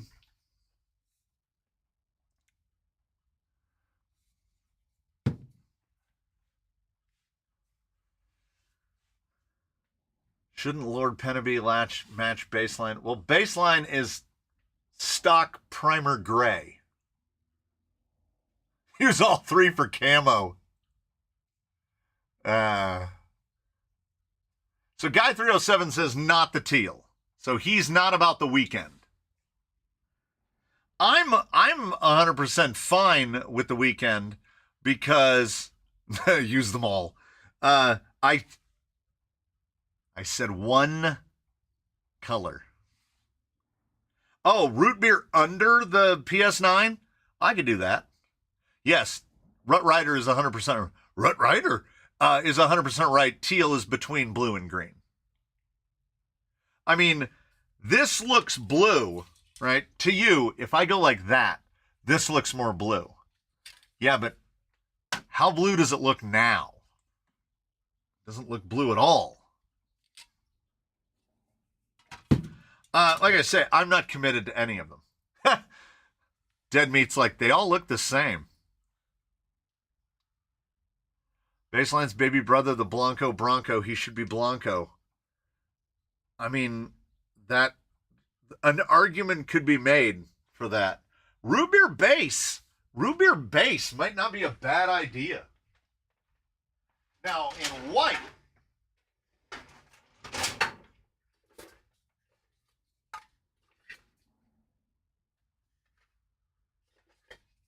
the question is, how white do you want it?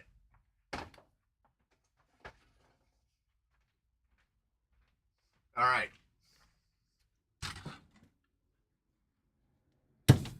White. Literally white. Clamshell. A little off of white. Lunar surface. A bit more gray. I'm surprised that they named a color true white. And then lastly, Pebble, which is a bit more like if we were going to get into a gray spectrum, OJ Bronco white, yeah, that white. If you want white, it's good old Rust-Oleum industrial high performance white. Sir, how white do you want your white? Yes, white. I don't. Everyone loves a good dirty clam. It is a good color. It's matte. It's not just clamshell. It's matte clamshell. Little matte clam. Two-tone top green, bottom white.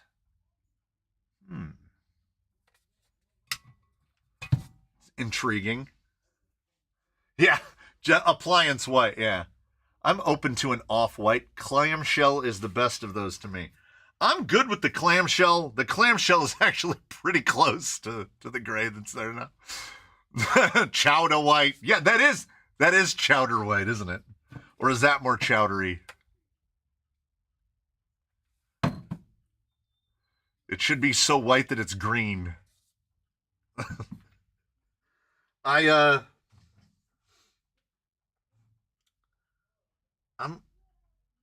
good with the clamshell.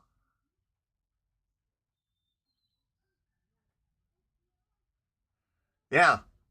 I think basically hit it with a primer. Base of root beer color shot, and then we'll just go over it. So it's root beer and clamshell.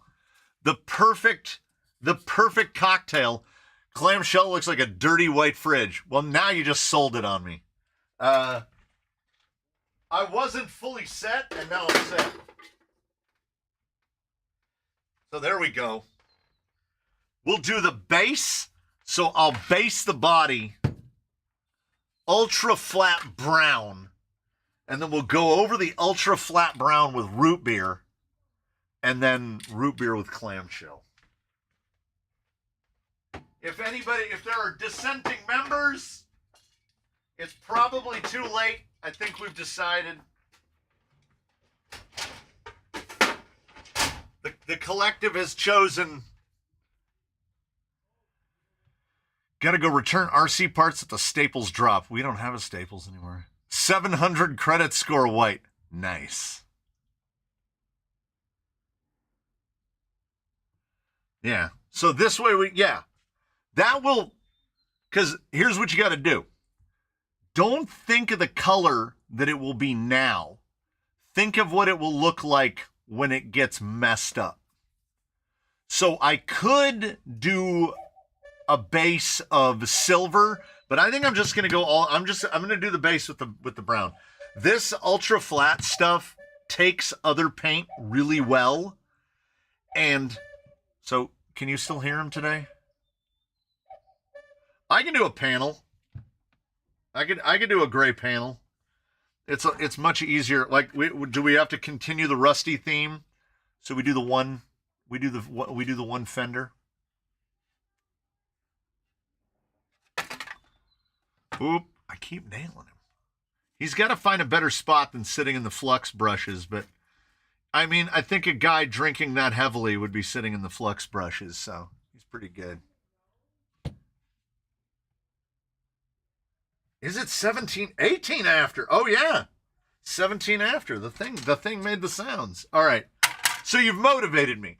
I only have 2 videos that I need to film tomorrow.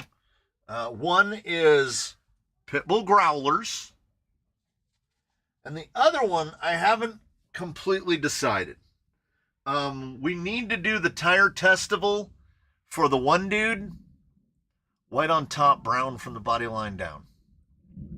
Definitely need Slave the Children logos. I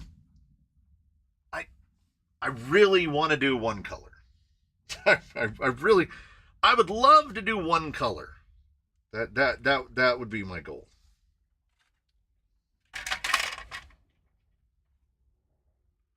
So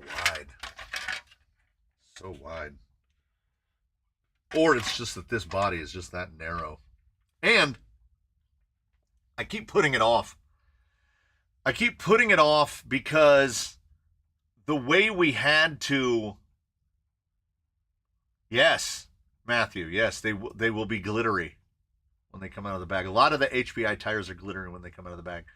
I think why I've been putting this off is in order to get this guy, because he has an XF, in order to get him to accommodate this body, The front links are now longer than the rear links, and I'm worried that it's going to absolutely destroy the handling. I'm really worried about it, because if it does destroy the handling, this will be the second time that we've tried to do a Class 1 test rig and had it fail. So let's not forget about the schedule this week. I probably will. You got an early schedule this week, so you'll probably get a late schedule next week. Thomas, this is a Mojave. What's the easiest camera for this? Probably 3.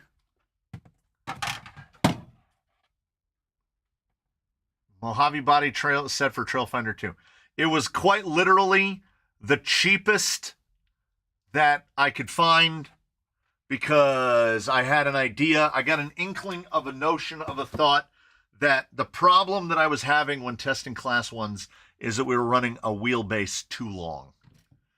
So I wanted to get the wheelbase down sub 12 inches, and the Mojave was one of the more economical ways to do it, because we were 12.3 inches before. I'm hoping that Stu Knott is right. Oh, link geometry is more important, lose the XF. Yeah. Because if we get rid of the XF, we can move the skid forward probably 30 millimeters forward.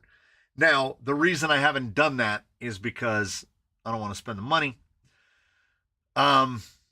So we're going to try them like this, knowing that it's likely that it's not going to work. And if it doesn't work, it won't be a problem. I will order another Stealth X, which will allow us to flip the motor around, which will allow us to move the skid way forward. The skid will move forward, 2 holes, 20 millimeters. So that will move the front skid, that will move the skid forward 20 millimeters. And then nothing is ruined, because, is the battery chassis mounted? Yeah, it goes right there. It's Class 1. It has to have chassis mounted steering. You can't have servo on axle on a Class 1. So nothing will be ruined. Like the wheel positions and the body mounts are fixed, so we can't mess that up. If we can move the gearbox forward, and then we'll put the XF in something else, So worst case scenario, can you hear it? I'm talking myself into it. Worst case scenario, it's about a $60 fix. Put a Stealth X in it. Stealth X gets to scooch way forward. Redo the links, because we sourced links to get the wheelbase right. The shocks will still be in the exact same positions. The tires will still be in the exact same positions. Can you flip the XF? No. I mean, yes. Yes, but I think that all that weight to the back. No, it would definitely hit the cab. No, no, it wouldn't. Maybe you could put the battery sideways at the front, like on a TRX4. Oh, okay, I see what you're saying. Well, it's very close, but the problem is the motor is, you see, the motor and the servo would be occupying the same spot. I mean, you could flip an XF if it had no underdrive. If it had no underdrive in it, you could just turn it around. But I'm assuming drive shaft, something's got to get in the way. Something won't work. No, I think the odds are we're gonna end up putting a Stealth X in it. I already have skids. They're on Amazon all the time. There's a little part of me, I kind of want to drive it like this, to see how it's, you're saying like transverse servo, put a servo, goes TRX4 style. The problem is the front end geometry is perfect, is absolutely perfect. There's no axle swing at all. It's perfectly straight up and down. So we've got tie rod and, we've got drag link and panhard the exact same length. I know you're not. Hurry, I'll bring you an X I have sitting around. Oh, hey, If you're not using a Stealth X, bring it on down. Yeah, I will put it in here. Yeah, if you don't have underdrive in it, why are you having a Stealth? Yeah, that's pretty much right. Yeah, that's pretty much right. Yeah, that about sums it up. So I will get the body put together, painted, etc. We will take this thing out and we will give it a test. No ghost ride. We don't need a ghost ride. We know exactly what we have, right? It will be a paint ride, and we want to accelerate that patina anyway. So we'll mush this guy up on the rocks. We'll see when I feel motivated to head out and test this again.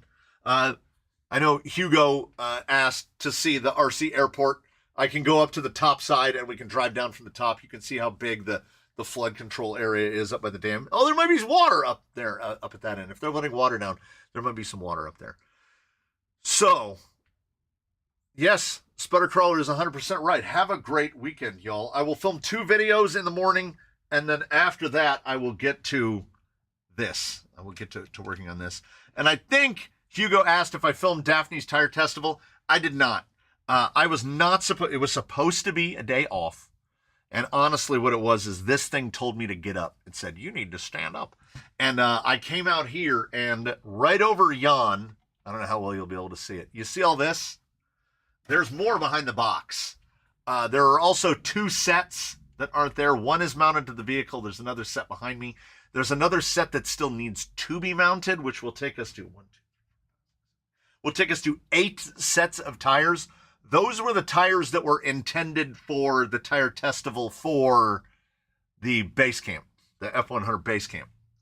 Is that video tomorrow? I don't think you've seen that video yet. So the follow-up to the video that you haven't seen yet is the Tire Testival. So they were all already mounted. So I was just grabbing tires and putting them on Daphne and testing them because the Bajas didn't work. The Baja MTZs didn't work. So I just kept testing tires, and then, of course, it was Tusks. So all of those tires still need to be tested on the base camp. And some of the tires over here, I mean, y'all are on the inside. You're all the inside group.